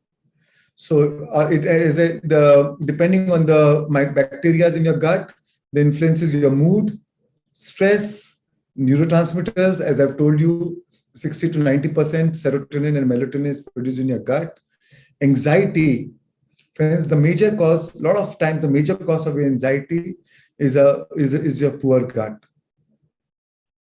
The major cause, a lot of times, major cause of your ADHD is poor gut. When you are in anxiety, because you are producing less serotonin, a lot of times when you go to the doctor, they give you serotonin inhibitors. So what does that do? When your gut produces serotonin, it is through the vagus nerve, it is passed on to your brain. And so these are serotonin inhibitors. So you don't have serotonin. It's just that it blocks the receptors in your brain to release, which helps you to hold the serotonin in your brain for a longer time, and that's why for the short term you feel happy, but then it has its own side effects. Short term, it is fine to help you to get out of the depression or anxiety or ADHD when you are not able to concentrate on anything or focus on anything. But in the long term, it has an impact on your health, because you are manipulating your body's natural function, right? So I'm not going much into detail, but it has an impact on the other parts of your body then. And slowly you need more doses of medicine. Again, your gut has a direct impact on your behavior and on your mental health, right? Then how your brain influences your gut. So again, same thing is vice versa. It depends when you are on your mobility, when you are not, you feel lethargic, you feel very drained, you feel the microbiotic balance is disturbed when you're in a stress, when you're in a flight and fight mode. The gut is not able to secrete these nutrients. Even though if you're eating healthy food, but if you're going through stress, your gut your bacteria is not able to produce the right enzymes which can secrete the right nutrients from the food. It cannot digest that food. And that's why it is not able to give the right nutrient delivery into the bloodstream. So food secretion is important. A lot of times you eat healthy food, but still if it is not secreted by your by your gut, by the bacteria, by the good bacteria in your gut, you're still unhealthy. You're still falling sick. So it is a balanced gut. It is a balanced gut which defends you against any kind of illness, reduces your body inflammation, and responsible for a positive mood. An imbalanced gut can lead to GI disorders, your stomach disorders, gas, bloating, constipation, eczema. A lot of skin diseases are most of the skin diseases are because of poor gut. Fatigue, anxiety, moodiness, even a lot of times, even hormonal imbalance is because of your poor gut. Next slide, Keshav. So far, so good. Navki? So far, so good, absolutely. And we are very, very good on time. The pace is perfect. And I think everything's being kind of absorbed quite well. Okay. You might find it sometimes a little repetitive, but it's just that they are so interlinked and connected that maybe I'm repeating it probably sometimes. So just bear with that. So friends, So gut to brain neurotransmitter production is inhibited, increases stress and anxiety, impacts your mood behavior, causes lethargy, causes brain fog. Sometimes your brain you're just, when you're in a stress, or when you're in too much of stress, it just causes brain fog, right? So again, brain to gut, as I told you before, in indigestion, heartburn. A lot of times you get heartburn. A lot of times you get huge acidity, and there's acid reflux. Sorry, there's acid reflux, and it is because of the effect of stress on brain to the gut. The moment you're stressed, your body becomes acidic. Your body becomes less alkaline and becomes more acidic. And when your body becomes more acidic, it is killing your good microbiomes. It is killing your good bacteria, and you're feeding your bad bacteria. You increase those pathogens. Pathogens are nothing but bad bacteria. So, and that is when you're stressed, you are into that, it triggers that flight, fight, and freeze response, right? You get the adrenaline rush, all the energy is focused on that. And then the energy is taken away from your gut. You don't have enough energy to even digest food. And then when you don't have energy, you don't produce the right enzymes to digest that food, to secrete this food, right? And then that's why you don't get the nutrient delivery. Also, when the excess cortisol is reduced, it inhibits the production of melatonin. So the more the production of cortisol, the lesser the melatonin. The less the production of cortisol, the more the production of melatonin. Melatonin is a neurotransmitter which puts your body, which puts us to sleep. If you don't produce melatonin, you will not be able to sleep. So and that's why melatonin is so important. And that's why when you're stressed, sometimes when you're producing cortisol, you produce less melatonin. And that's why when you're stressful, you don't get sleep. You're awake whole night, or you just get up in the middle of the night as if a tiger is attacking you. Next slide.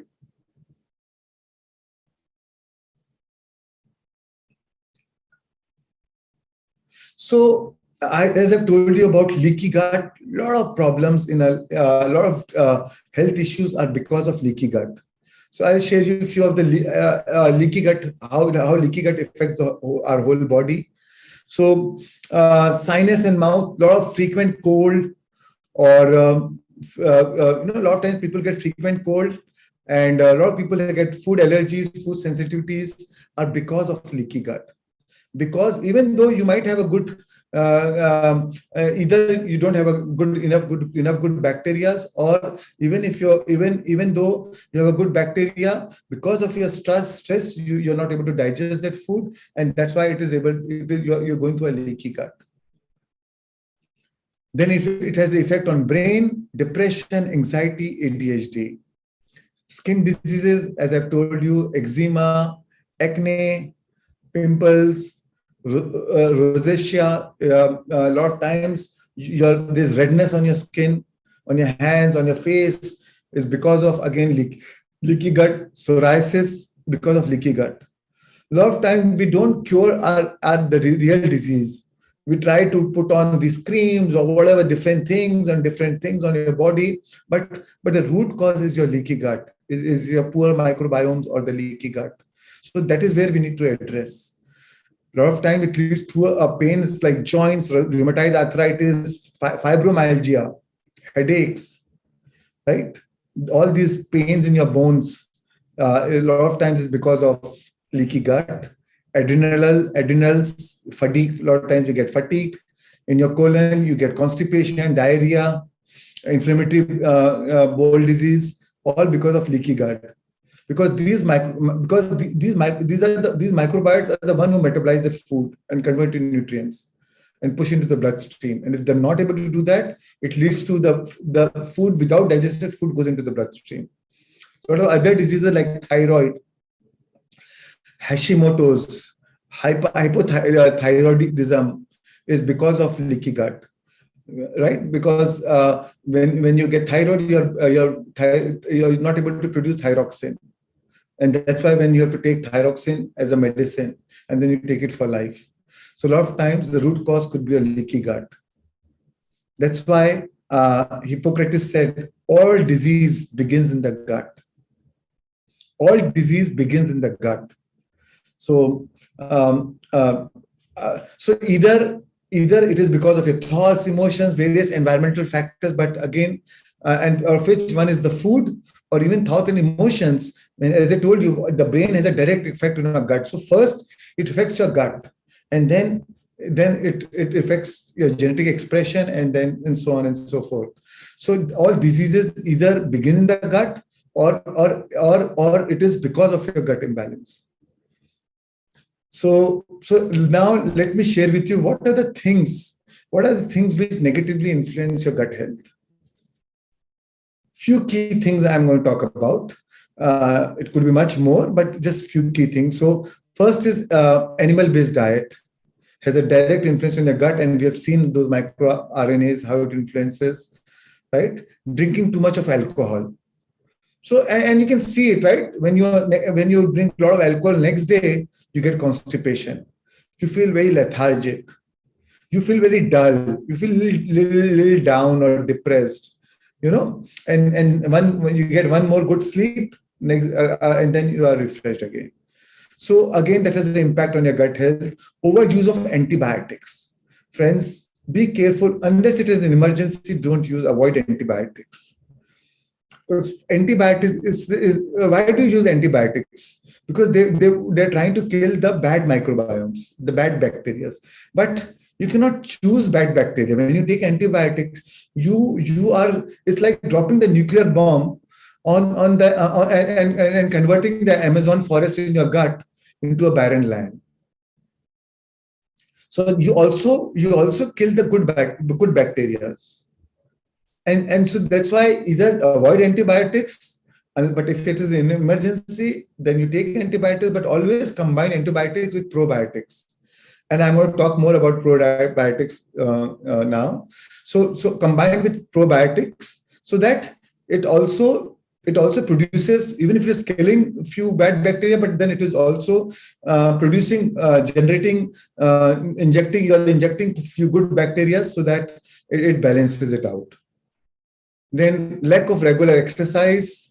So exercise, very important, lack of regular exercise. That's why when you don't exercise, you feel very lethargic.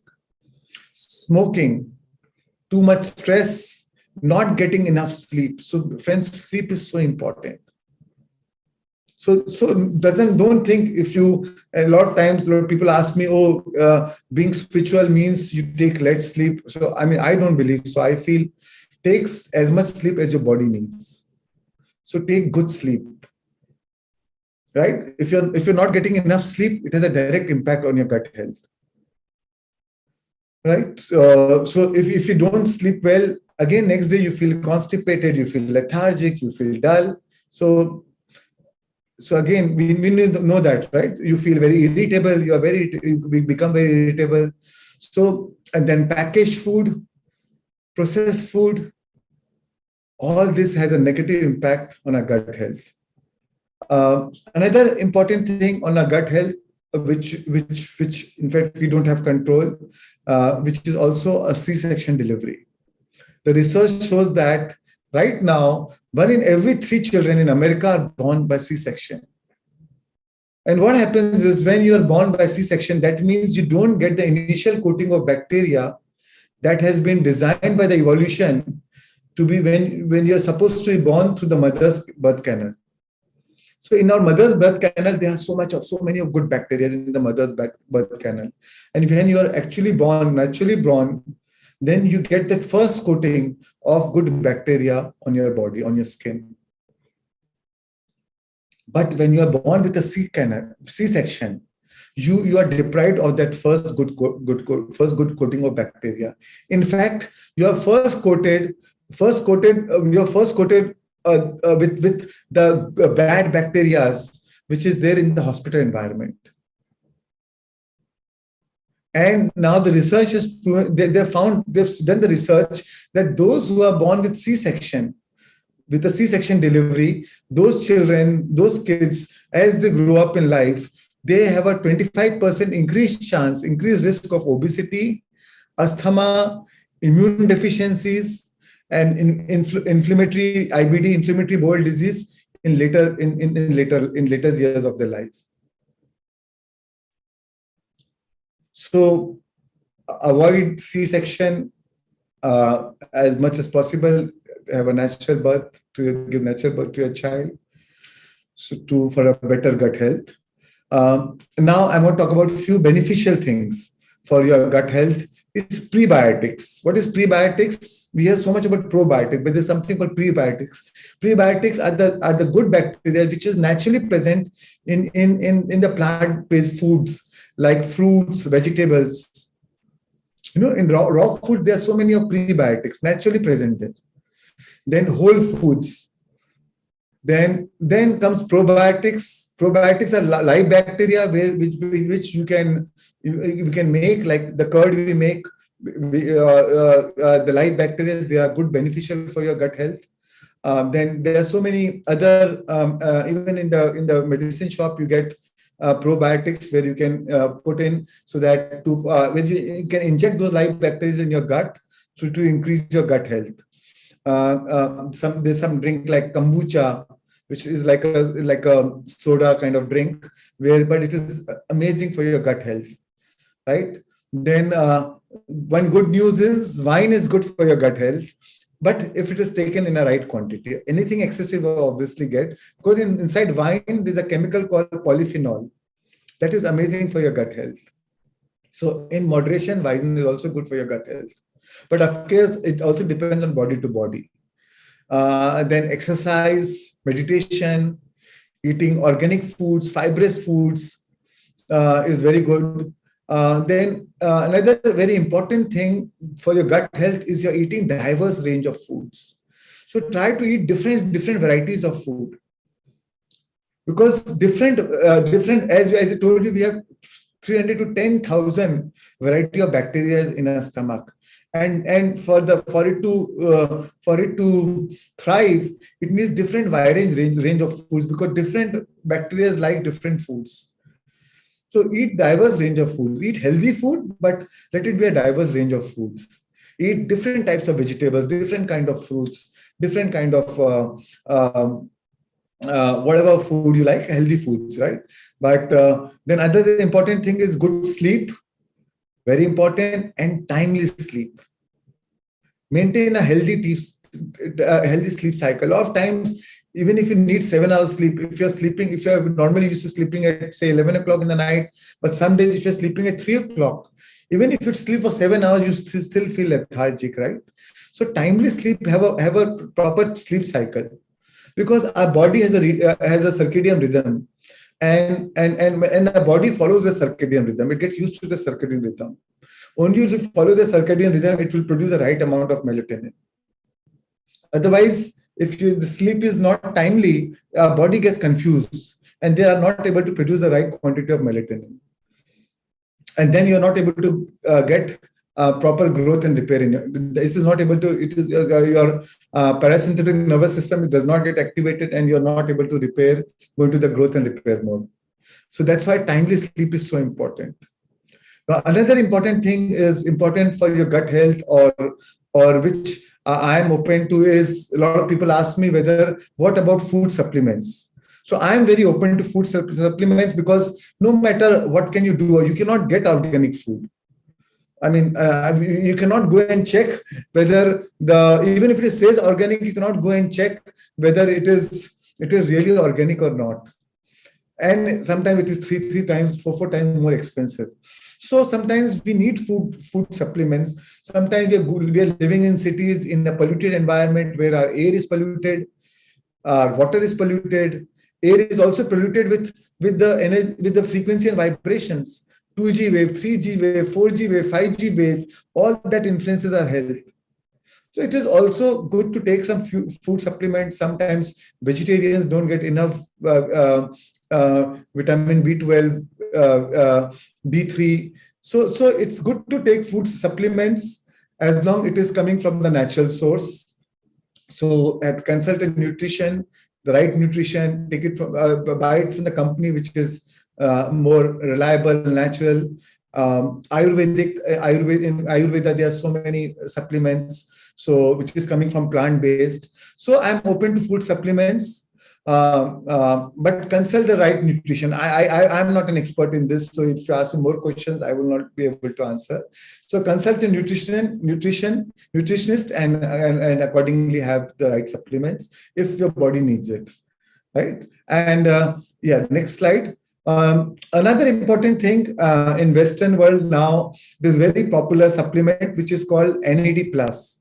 I mean, one disclaimer that I don't take it, but I know a lot of spiritual masters like Greg Braden, Dr. Joe Dispenza, they all take it and they also sell it on their websites. So this is called NAD plus, which helps for chromosome stability, DNA repair, immune cell signaling, activate the energy enzymes, longer telomeres means longer life. And also, whenever I talk about longer life, it does not necessarily mean chronological life. Chronological life is how you age, how you see that 20 years, 50 years, 80 years, 90 years. What is more important is the quality than quantity. Sometimes what is more important is your biological age. Biological age is about, even though you are 50, but you are looking 40, you are looking 35. Even though you are aging, but actually you are saging. You are actually biologically you are reversing your age. That is when you're longer telomeres.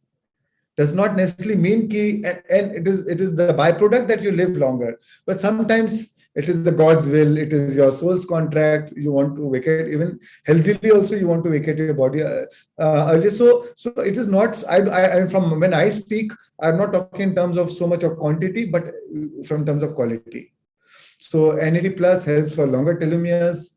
Neurotransmitters, as I told you about the neurotransmitters like melatonin, serotonin, dopamine, all those neurotransmitters, longevity mechanisms or energy production. ATP is the mitochondria of your cells which produces the energy. Your cell is like a battery, right? And that battery what produces that energy is the mitochondria. And cell and NAD plus activates the ATP in your ATP of your cells, and so that it can produce the right energy and signal the right energy in communicating with the other cells. Other nutrition supplements are like vitamin B12, folate, vitamin C, vitamin E, zinc, magnesium, NAD plus. These are the average dosages for a normal body, but again, just consult your nutrition. This is just very common dosages which one should have, but best is to consult your nutrition and accordingly have it, right? So I'll end it with the last slide. Again, Hippocrates, he says that if you could give every individual the right amount of nourishment and exercise, not too little and not too much, we would have found the safest way to health. So friends, I spoke a lot about your gut health, your brain-gut connection, the food, the microbiomes, the kind of bacteria in your body, about your poop, so nowadays there are a lot of surgery in US. There are a lot of surgery they're injecting from the poop.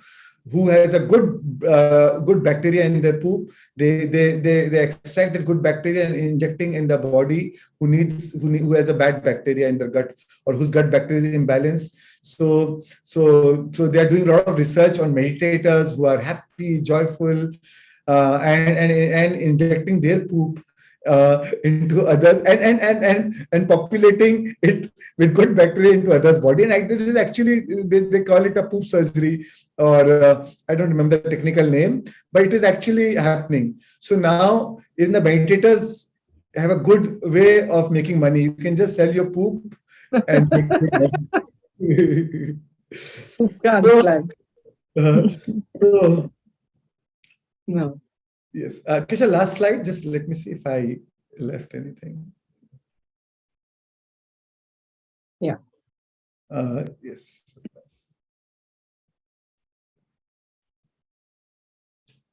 All right. Yeah, nothing. So I leave it with a food for thought. It's time to get your shit together, literally. Thank you.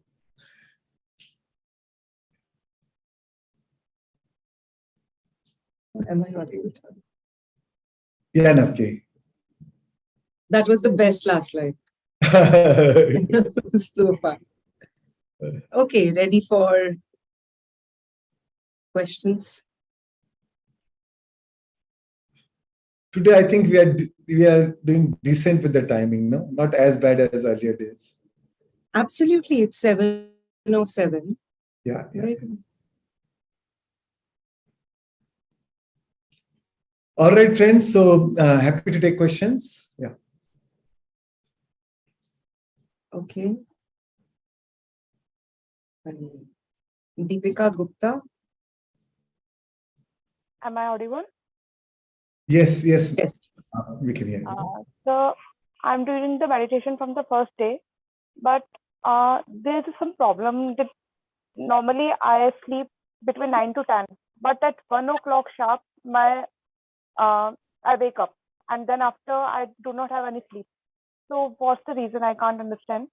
Then after that, what you said, then you don't get After sleep. 1 o'clock at night, I am not able to sleep. And Again, really, yeah. So again, stress, hormones of stress, but again, do more meditation, more breath work. And you eventually you'll see that your sleep is getting better. And I also have a meditation called sleep meditation.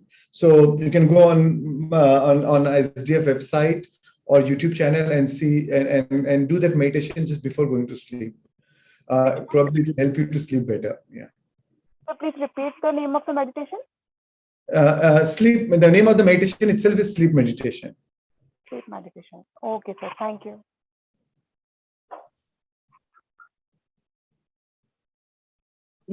Keshav, I'm not able to see the raised hands. Mokshanda. Khushbu. Are you there? Khushbu, can you unmute yourself, please? Yeah. Yeah, and are you able to? Yeah, you can unmute your video if you feel. Yeah, I am unmuted. Yeah, Khushbu, we can see you now. Yeah. I am not able to see.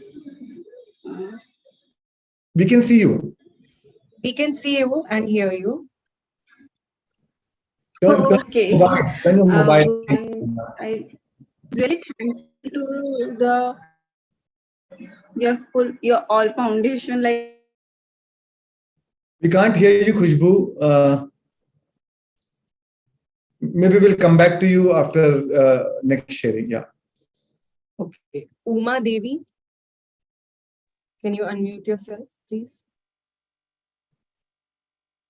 Hello. Good evening, ma'am. Good evening, sir. Yeah, good Hi, evening. good evening. I have two questions, sir. I am 52-year-old housewife. I am speaking from Bangalore. I have two questions, sir. One is most of the time I used to get sweating, sir, and fatigue also will come. Can you tell the reason? Meditation like that I will do. Breathing exercise regularly I will do. All housework also I will do. But sometimes I feel more tiredness and sweating. I consulted doctor also. I checked my BP, sugar, then heart related problem like that, but I am suffering badly this one. Honestly, I cannot tell the reason, because for one thing to happen there could be many reasons. So I would still feel that consult your doctor, consult your nutritionist. A lot of times I suggest, naturopathy and these kind of treatments are good, any kind of alternative medicine practitioners.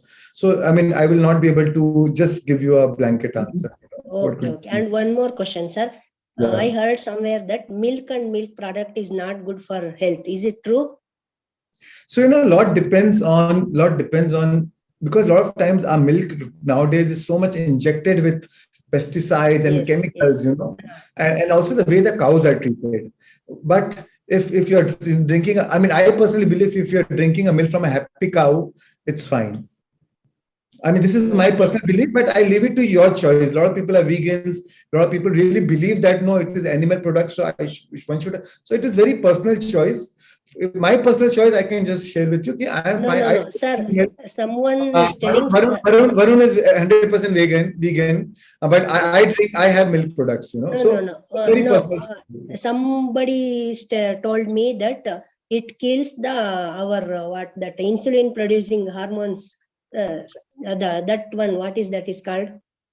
Insulin producing hormone, what is beta cells. So if we eat milk or drink milk or milk products, it will kill the beta cells, it seems. So I also, by hearing that, I stopped eating milk and milk products, sir, nowadays. This is my major question. I personally don't believe it because I've seen many people who are living for a very, very long life. In my hometown, there was a person, a person, he just passed away a few months back. He lived, I am from Madhya Pradesh, Betul, he lived for 105 years. He died, he passed away at the age of 105. Very recently, he passed away. And morning and evening, he used to drink morning 1 glass of milk and before sleep 1 glass of milk. So and a very balanced life, very calm, happy. So and very active till 105. So I personally don't buy that idea. And eventually I feel also a lot is also depends on your thoughts and emotions. So while I'm spoken about nutrition, I've spoken about food, but it's always mind over matter and consciousness above mind. So don't lose that aspect of a bigger picture. So don't get too sucked into that food also. Food is very important because they're part of a daily life. Be aware, be conscious, but don't get obsessed by that, So if you don't need to, because it is eventually mind over matter. And if you can master your thoughts, emotions, that is the highest form of human mastery. And then you can control anything. No matter what food you eat, you can still digest it or overcome it. So it's a general lifestyle. Once in a while, anything is fine. Sometimes sometimes I like to eat some junk food or street food or kurkure or some fried food. So it's fine once in a while. But it's just about, don't make it a habitual, don't make it a habit. Don't make it habits so that you destroy the good bacteria and then you are into that vicious cycle. That is more important. Otherwise, you're meant to enjoy life, celebrate life, have fun, as long as it is not at the cost of other living beings. Yeah. Thank you so much, sir. Thank you so much, sir. Thank you.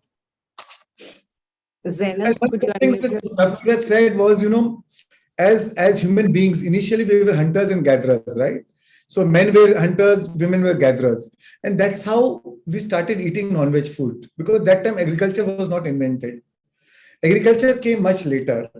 But even when agriculture came, but that became a part of a human habit or a human culture. And we continued from generations to generations. Yeah. But without realizing that we have a better option, we have a much healthier option, but we didn't adopt it to that. So so that's why a lot of time how we came generations to generations is because we started a life that because we didn't know any better option. But when agriculture came, we had a better option. Okay. Thank you. Zainab, we can see you. Can you? Yes. Hello. Yes. Yeah, you can hear me. Okay, I'll quickly ask my question. I have a fairly clean lifestyle. If after watching today's presentation and all your previous presentations, I feel I'm a poster child for. I don't drink, I don't smoke. I'm fairly spiritual. I don't eat non-veg, but I've had digestive issues my whole life, and I know that it's psychosomatic in the sense that it's created by my thoughts or maybe my personality or maybe old fears and old things that I thought I had overcome. But in this year of my life, everything seems to have come back with a vengeance. And this time, nothing seems to be working. That's always worked. Homeopathy, Ayurveda, anything, nothing seems to be working. I'm on now, as a last ditch attempt, I'm on a 15-day course of antibiotics. Is there something that I'm missing? Is there something that I could try? I've had abdomen, CT scans, endoscopy, colonoscopy. ultrasound. It's clear, blood tests, everything is clear, thank God. I mean, of course, I'm very relieved it's clear, but then I don't feel good. You know what I mean? I don't feel active. And it's been... So what is it that you want to feel? I want to know that. I want to feel energetic. I want to have enough energy to be active the whole day without feeling like, oh gosh, I'm tired. There are people who are older than me, tired than me.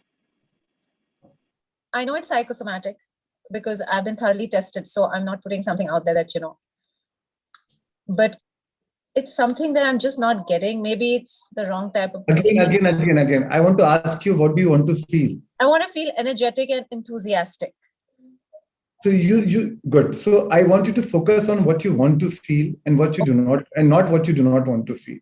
Okay. Right? When you meditate, focus as if you're healthy. Focus as if, feel it as if I tell you that now you're perfectly healthy. What is your ideal thing about being healthy? Write it down.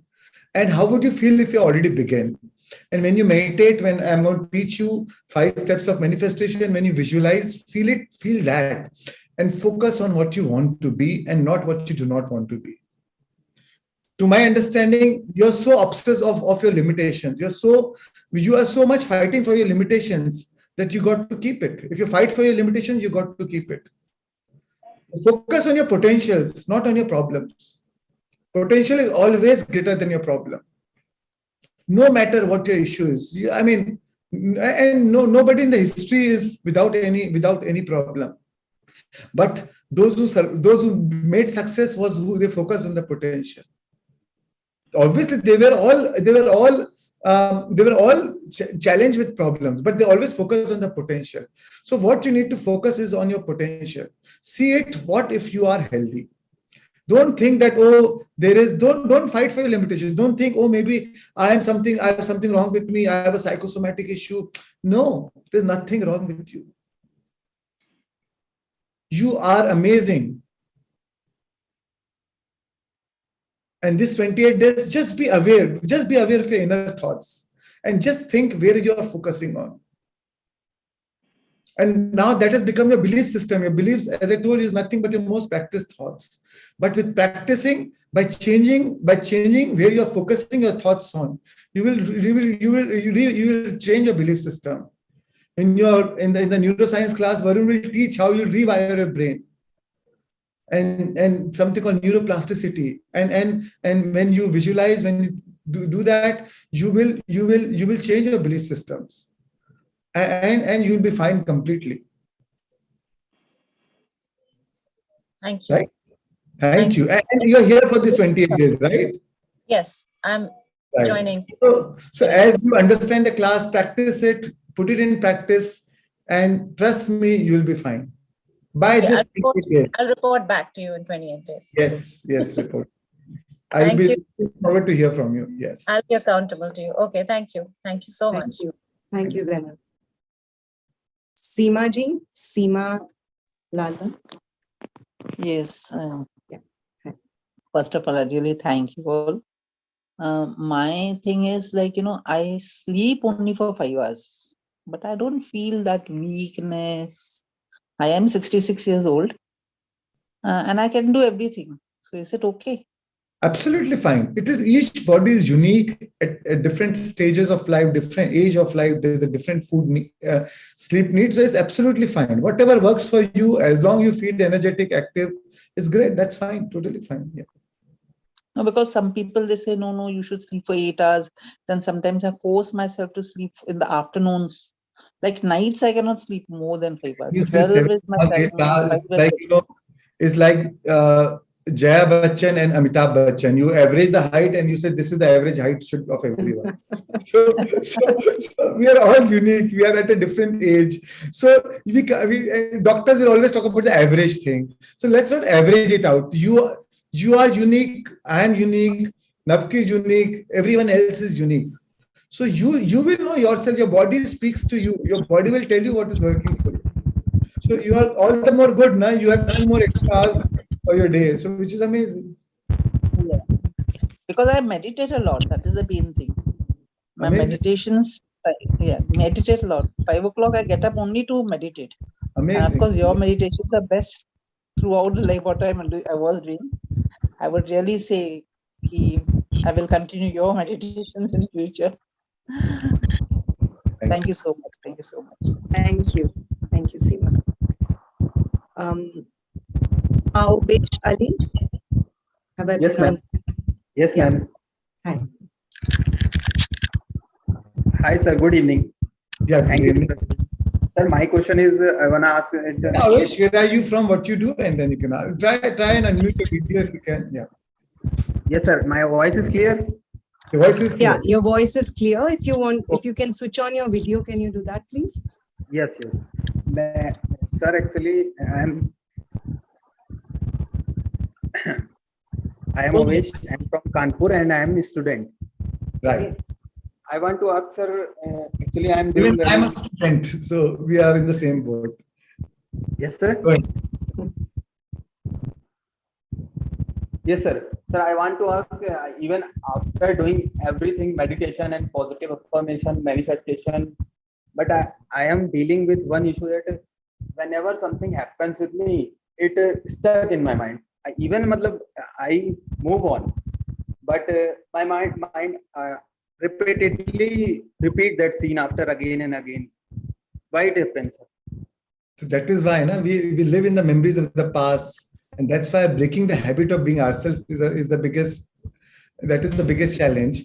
And but as you are as you continue this course, you will understand it better. You will understand it better, and the moment you go back to your past, be aware of your patterns, be aware of your thought, and focus on what you want in your life. Focus on things which give you joy, things which give you happiness, and focus on the happy memories of your life. Shift your psychology for a better feel. For maybe for gratitude or appreciation, immediately focus on something like that, and by focusing on that is the gratitude is an antidote to the stressful feelings or the feelings of anxiety. So that is the gratitude is the dose, is the immediate dose for transforming that emotions or transforming that thoughts. So when you're feeling like that, when you're thinking like that, just write down three things what you can be grateful for. Automatically your thoughts will shift, So you can always learn to shift your psychology for success, for growth, for healing, with your awareness and small hacks, just small hacks like gratitude in it. Yes, I will remember it. Small X. Thank you, sir. Right. Thank you. Thank you. Shivali. Yeah, hi everybody. Thank you so much, Shreans and the whole team for this very immense, joyful experience. Shreyan sir, my question here is in continuity with what you said, gratitude. So I was writing gratitude journal covering all the challenges of my life that I was facing. But जैसे अभी आपके session में ये समझ आया कि feelings were not, emotions were not attached to it. So the results were not coming. Second question is, can I put all the three questions together? Yes, go ahead. Okay. So go with one question and we can do one at a time. Yeah. So what is your first question? See, I'm writing the gratitude journal, but since my challenges are not getting over, they are not changing their form. So maybe by your guidance, it means that I'm lacking emotions in that. I am doing it very mechanically, filling up a diary every day. It's being done mechanically all the years. That is why वो emotional जो core change है, जैसे आपने बोला forgiveness and forget नहीं होता है. So वो जितनी मर्जी मैं बोलूं, वो नहीं हो रहा. Good thing is now you are aware. Good thing is now you know the signs. Now you know that you have to feel it, and then only it is really make a difference. So important key thing is feeling, and then focus. No, you don't focus on the things which is not happening in your life, and that's why you are ungrateful, or that's why you're not feeling the gratitude. Focus on things which is already good in your life. And no matter whatever the situation is, there are some things which you can find which you can be grateful for. So tune into that which will help you to tune into that frequency of gratefulness, and then write the gratitude journal. तो जो challenges हैं उनके लिए उसको reverse करके लिखने से कुछ नहीं होगा. Challenges for the moment, think of what are the good things in your life that you can be grateful for. You see, issue is not the situation. The key is not the situation. The key is your emotion. Now, whatever thing can help you to generate that emotion, maybe whatever good thing has already happened in your life, even in your past, if that thing can help you to generate that emotion, your job is done. The universe does not recognize whether you're thinking about your future, whether you're thinking about your past. It only recognizes your emotion. It only recognizes your vibration, and then it will match that vibration. And then when you tune into the thing that you want, then they're already into a right energy framework to feel the gratitude for what you want in your life as if it's already happened. Our problem is we are always obsessed by the current situation. And we feel according to the current situation, and that is what as a human we are all conditioned to.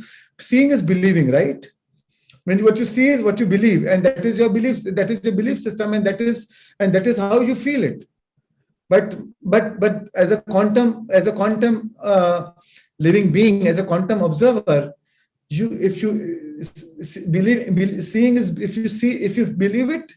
if you see it, you believe it. But as a quantum observer, if you believe it, you will see it.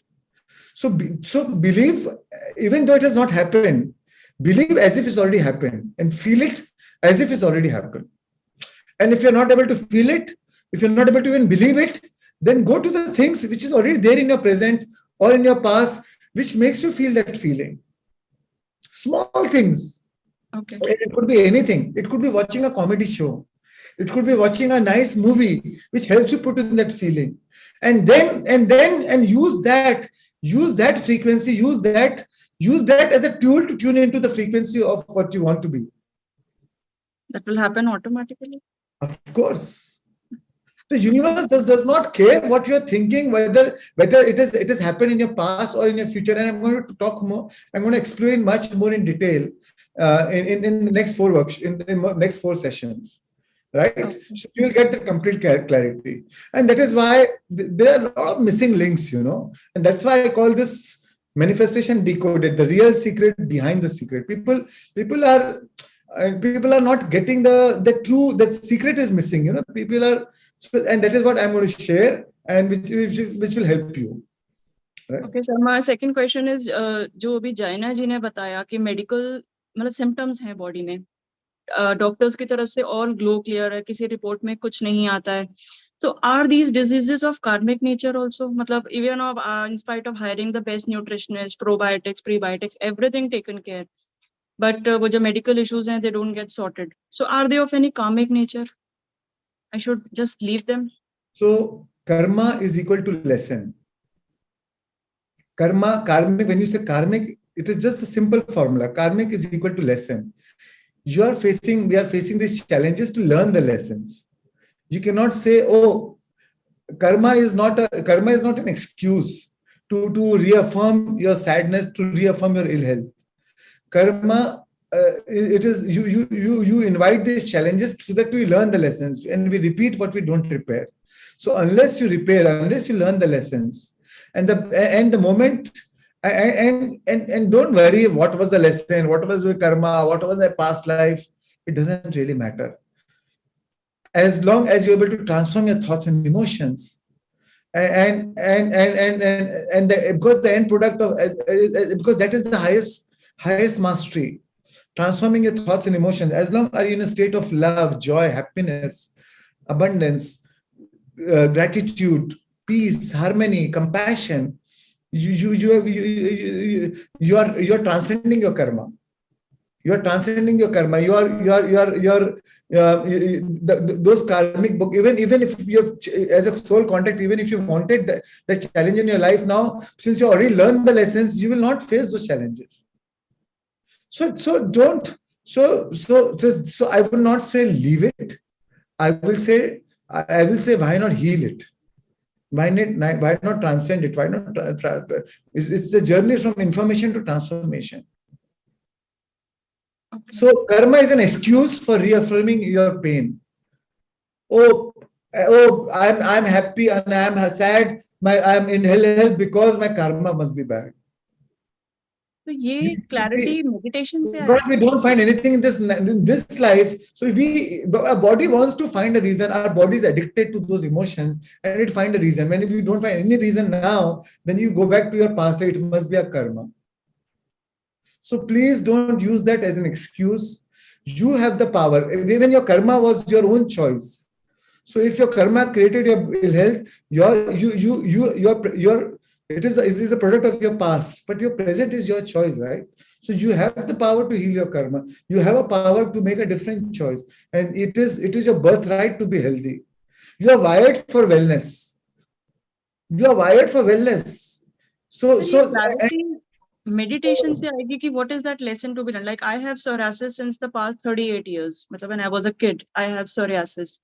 So medical world में there is no cure to psoriasis. It's a psychosomatic disorder, they say.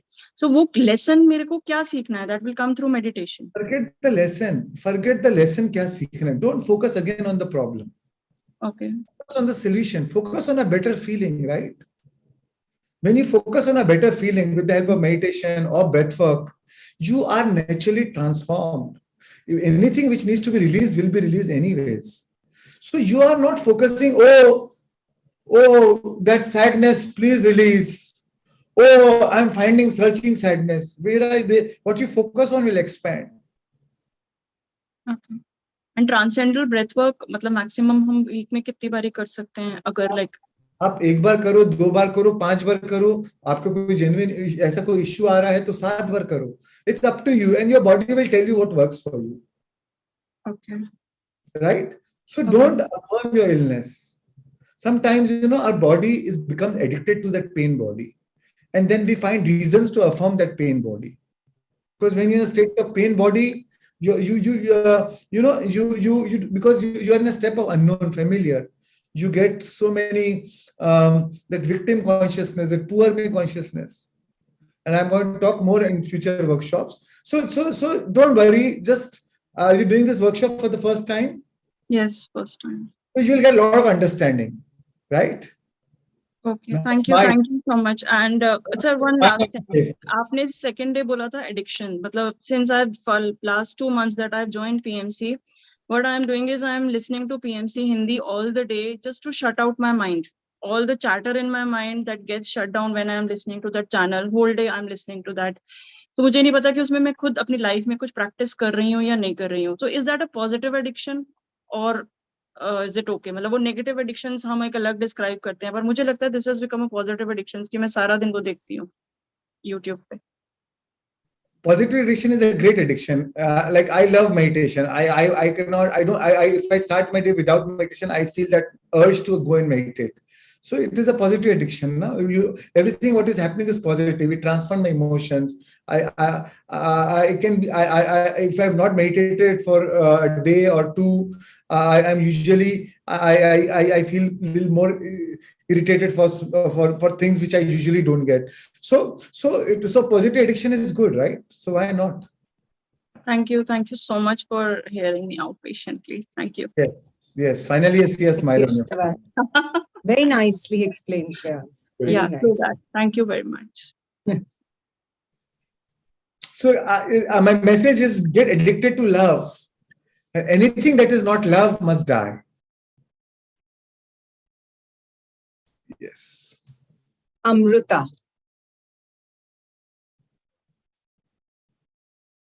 Thank you, Naukirat ma'am. Hi, sir. Hi.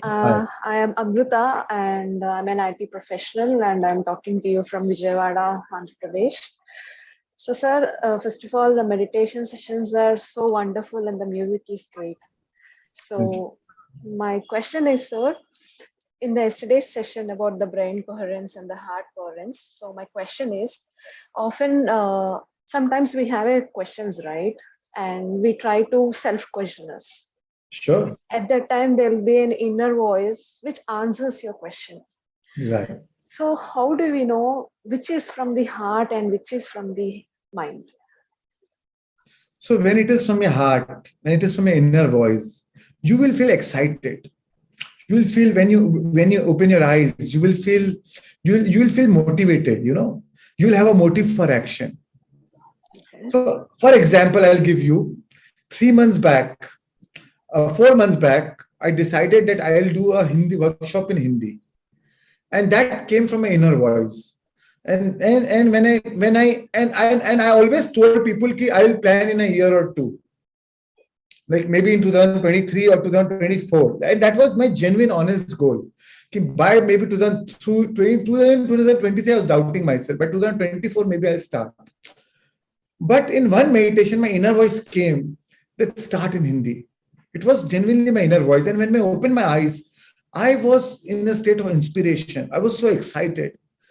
That very moment, I called my team. I said that in this September itself, I want to do it. One session is Hindi and one session in English. By the time I already decided I will do both the session in English internally with my team. But I said, no, one session I want to do it in Hindi. My team was like, no, not possible. We have nothing in Hindi. So that is my inner voice. So your inner voice will excite your spirit. And then when your spirit is excited, then efforts are not required. Efforts are inspired. Then you are in a state of motivation. Motivation is motive for action. Then that is what it is. That is the thing that will tell you. The logical mind will tell you, but you will not have any really motivation. You will not have that inspiration. It is still effort. It is still hard work, But when you're inspired, you're doing it for the love of it. You're doing it for the excitement of it, and that is what is the best way to recognize your inner voice. So and when you feel it, just follow it. Just follow it. It is the guidance of the universe. Then don't analyze it. When I followed it, I always tend to follow it, and then I don't analyze it. I said, no, it is my inner, and I knew it was my inner voice. I said, no, we have to do it. How will it happen? My team asked. I said, whoever is required to make it happen will attract that people, and then it will happen. So, then just follow your inner voice. Don't analyze that. Sir, अगर हम meditation में भी नहीं है. Logic does not produce magic. So at that time, just drop your logic. Right. Sir, even if you are not in meditation or you're working somewhere, when you question, the same rules will apply, sir? Of course, meditation is just a tool. Okay. Does not mean that only in meditation you get the inner voice. Okay. You may just go for a nice walk. You may listen to music. You may. A lot of times, I'm just taking a shower and I get some insight. Yeah. So it could happen anytime. Yeah. Okay, sir. Yeah. Right. Thank you so much, sir. Yeah. Thank you, Amrita. Thank you. Yeah. Thank you. Geetika? The last question? Yes. See, Shreans, there's so many questions and some people are going to get very upset. Some people are saying that we've been asking for 4-5 days. I just want to honor the timing. So let's go on till 7:45. I mean, yeah. Hello, sir. Another 5. Yeah. Hello, sir. Yeah, Geetika, go ahead. My name is Geetika. I am from Uttarakhand and currently I'm a student. Yes. So my first question is, will meditation be helpful in case of epilepsy? So yes. It's been very much. It's been 7 years taking the medicines of epilepsy, but nothing is working. So just please tell me. Extremely helpful. And I've seen many cases of epilepsy disappearing, or they've never had any other episodes of epilepsy after few days or few months of meditation. So it will definitely help you. Okay, so and my second question is, so how should I increase my power of concentration? So whenever I sit for studying, first 2-3 days I study so seriously, but after that I'm again back to normal. So what should I do? So again, meditation helps you to concentrate, because when you meditate, the reason why we're not able to concentrate because mind is a constant chatterbox, right? We get so many thoughts coming here and there, and that's why we are not able to focus on one thing. And meditation is a discipline. It is a practice to learn how to just focus on your breath and make your mind empty.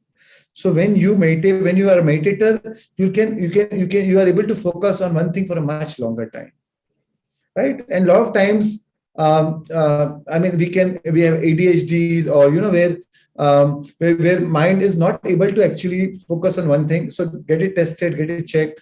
So that also could be the reason. And that means, so sometimes it is good to take, after every 30 minutes, take a 5-minute break, take a 10-minute break, and then sit for then sit for studies. So sometimes, so you have to experiment what works for you. So sometimes it So is just take, yeah, go I ahead. easily get distracted, so You easily get? distracted. Yeah. So like So a lot. sometimes, as I told, get yourself even check for ADHD. I have seen a lot of kids, a lot of teenage or in current generation, we have seen a lot of issues of ADHD, which is attention deficit hyper disorder. So, which is not actually, I would not call it hyper disorder. I would say attention differently. So where they can focus on few things on which they are passionate about in a much better way, and the few things which is not of their interest, especially studies, really bores them, and that's why they feel like getting up.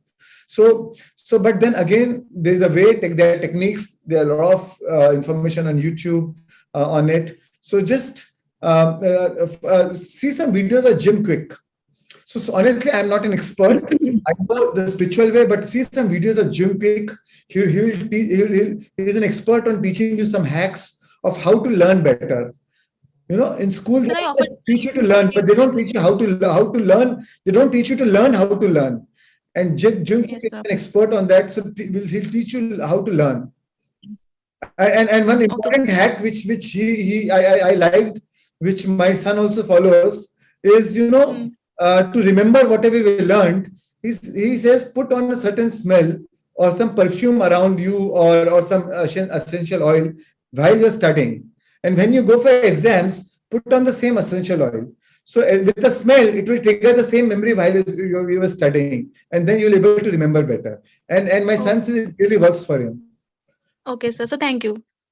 Thank you, Geetika. Thank you. Shreans, I think that's all we have time for today. So last question, we have Last sent for question. Yes. Vijay, I think we met before. Yeah, I think today I'm audible to you all. Yes. Audible, visible. Yeah, good evening. I'm really blessed and I really appreciate the sessions you are conducting. Rather, it is like I have asked for the universe and the universe has answered, and I've got this session manifested for myself. Yeah, so thank you for that. My first question is there... Where are you from? What you do?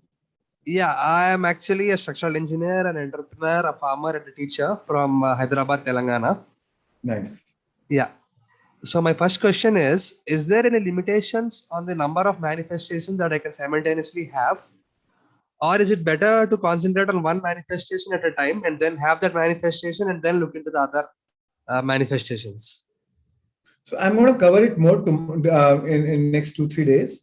What is most important is to feel. If you're able to feel it fully, then you can move to the next. Okay. And if you're able to feel it fully, and if another manifestation is also about feeling that similar feeling, then it doesn't matter. As long as you're feeling that feeling, then you will draw all the situations which is corresponding to those feelings, even in waking up consciousness. So what is most important is you feel it. So if you can feel it, then you can be specific. If you do not feel it, then be in fact more general. And I'm going to explain it more when we come to the topic of visualization, right? Yeah. In the next 2-3 days.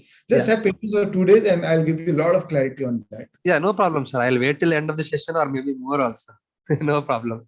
I'm very patient on that, many aspects. But very specific to your answer, I've answered you. Yeah. I'm sure you have answered. Thank you so much. My next question is, can I manifest something obviously after the session is like the session is done and I've reached that level? Can I start manifesting for somebody else also, or is it limited to only the person who feels it fully? It all depends on that person also. You can put your intention, and the best way you can have an intention for another's well-being is you being in your own connected. When you are connected to yourself, and in that deep state of connections, in that higher state of that feel good feeling, then you have a good intention for that person, and leave it to that. Then eventually it is their choice, right? Whether they want to change or not. Okay. That is the best way you can help that person. Rest, it is their choice. And you have no choice then. Yeah. Can I connect to somebody, like I forgot the word for that. Can I connect to somebody and what is it called? Telepathically to somebody? Is it possible? Of course, very much. Okay. That can be anybody, like. It can be Anyone. my wife, it can be a friend, it can be Of my course. daughter. Anybody it Of can. Yeah. Of course. And whether you want it or not, we are always, in the world of energy, we are always connected to each other. Our energy speaks to the other person even before we speak. So our energy introduces ourselves even before we speak. So we are always telepathically, we are always connected anyways. Energetically, we are always connected. Okay. Thank you so much, sir. I think you have answered most of my doubts. And ma'am, I must thank you.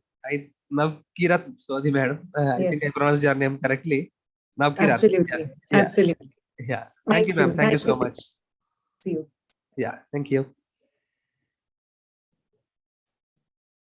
Shreans, so well explained, and just it reminds me of the sutra that we study in yoga as well, where, you know, if one tends to go towards a slightly negative spiral, it just says vitark badhane pratipaksh bhavanam. So you deliberately steer yourself to the other side and focus on. Just repeat again. What is that? Vitark badhane pratipaksh bhavanam. So as soon as your vitark goes to something badhak, like if it's in your journey, pratipaksh bhavanam. So you bring out the emotion that is the opposite of that and focus on that deliberately. Beautiful. I will use it in the comic workshop. I'll send it to you. Will send it to me. Nice. Absolutely. So thank you so much, friends. And tomorrow we meet again. We are going to discuss quantum physics. The first part, which is how thoughts become things. Yes. So we have made little change now. So neuroscience and brainwaves, we are taking it a little later. And we are first taking quantum physics. Quantum physics. So part 1 tomorrow. Yeah. So Navki, maybe when you want to say today or tomorrow that even for the journal, they may skip those 2 topics and move to, they may skip to while filling the journal, skip to that topic and fill a journal for that topic only, according to the topic. Yeah, absolutely. Don't go according to the topic wise. Yeah. So your journal would be chronological like that. You can skip what was initially there for tomorrow and move to quantum physics. That's right. Yeah. Yeah. So follow the journal topic wise and not day wise. Yeah. Okay. Right. So that's it then. See you all tomorrow. Thank you, Shreans. Have a lovely evening. Thank you. Thank you all. See you all tomorrow. So excited that you all are coming again and again.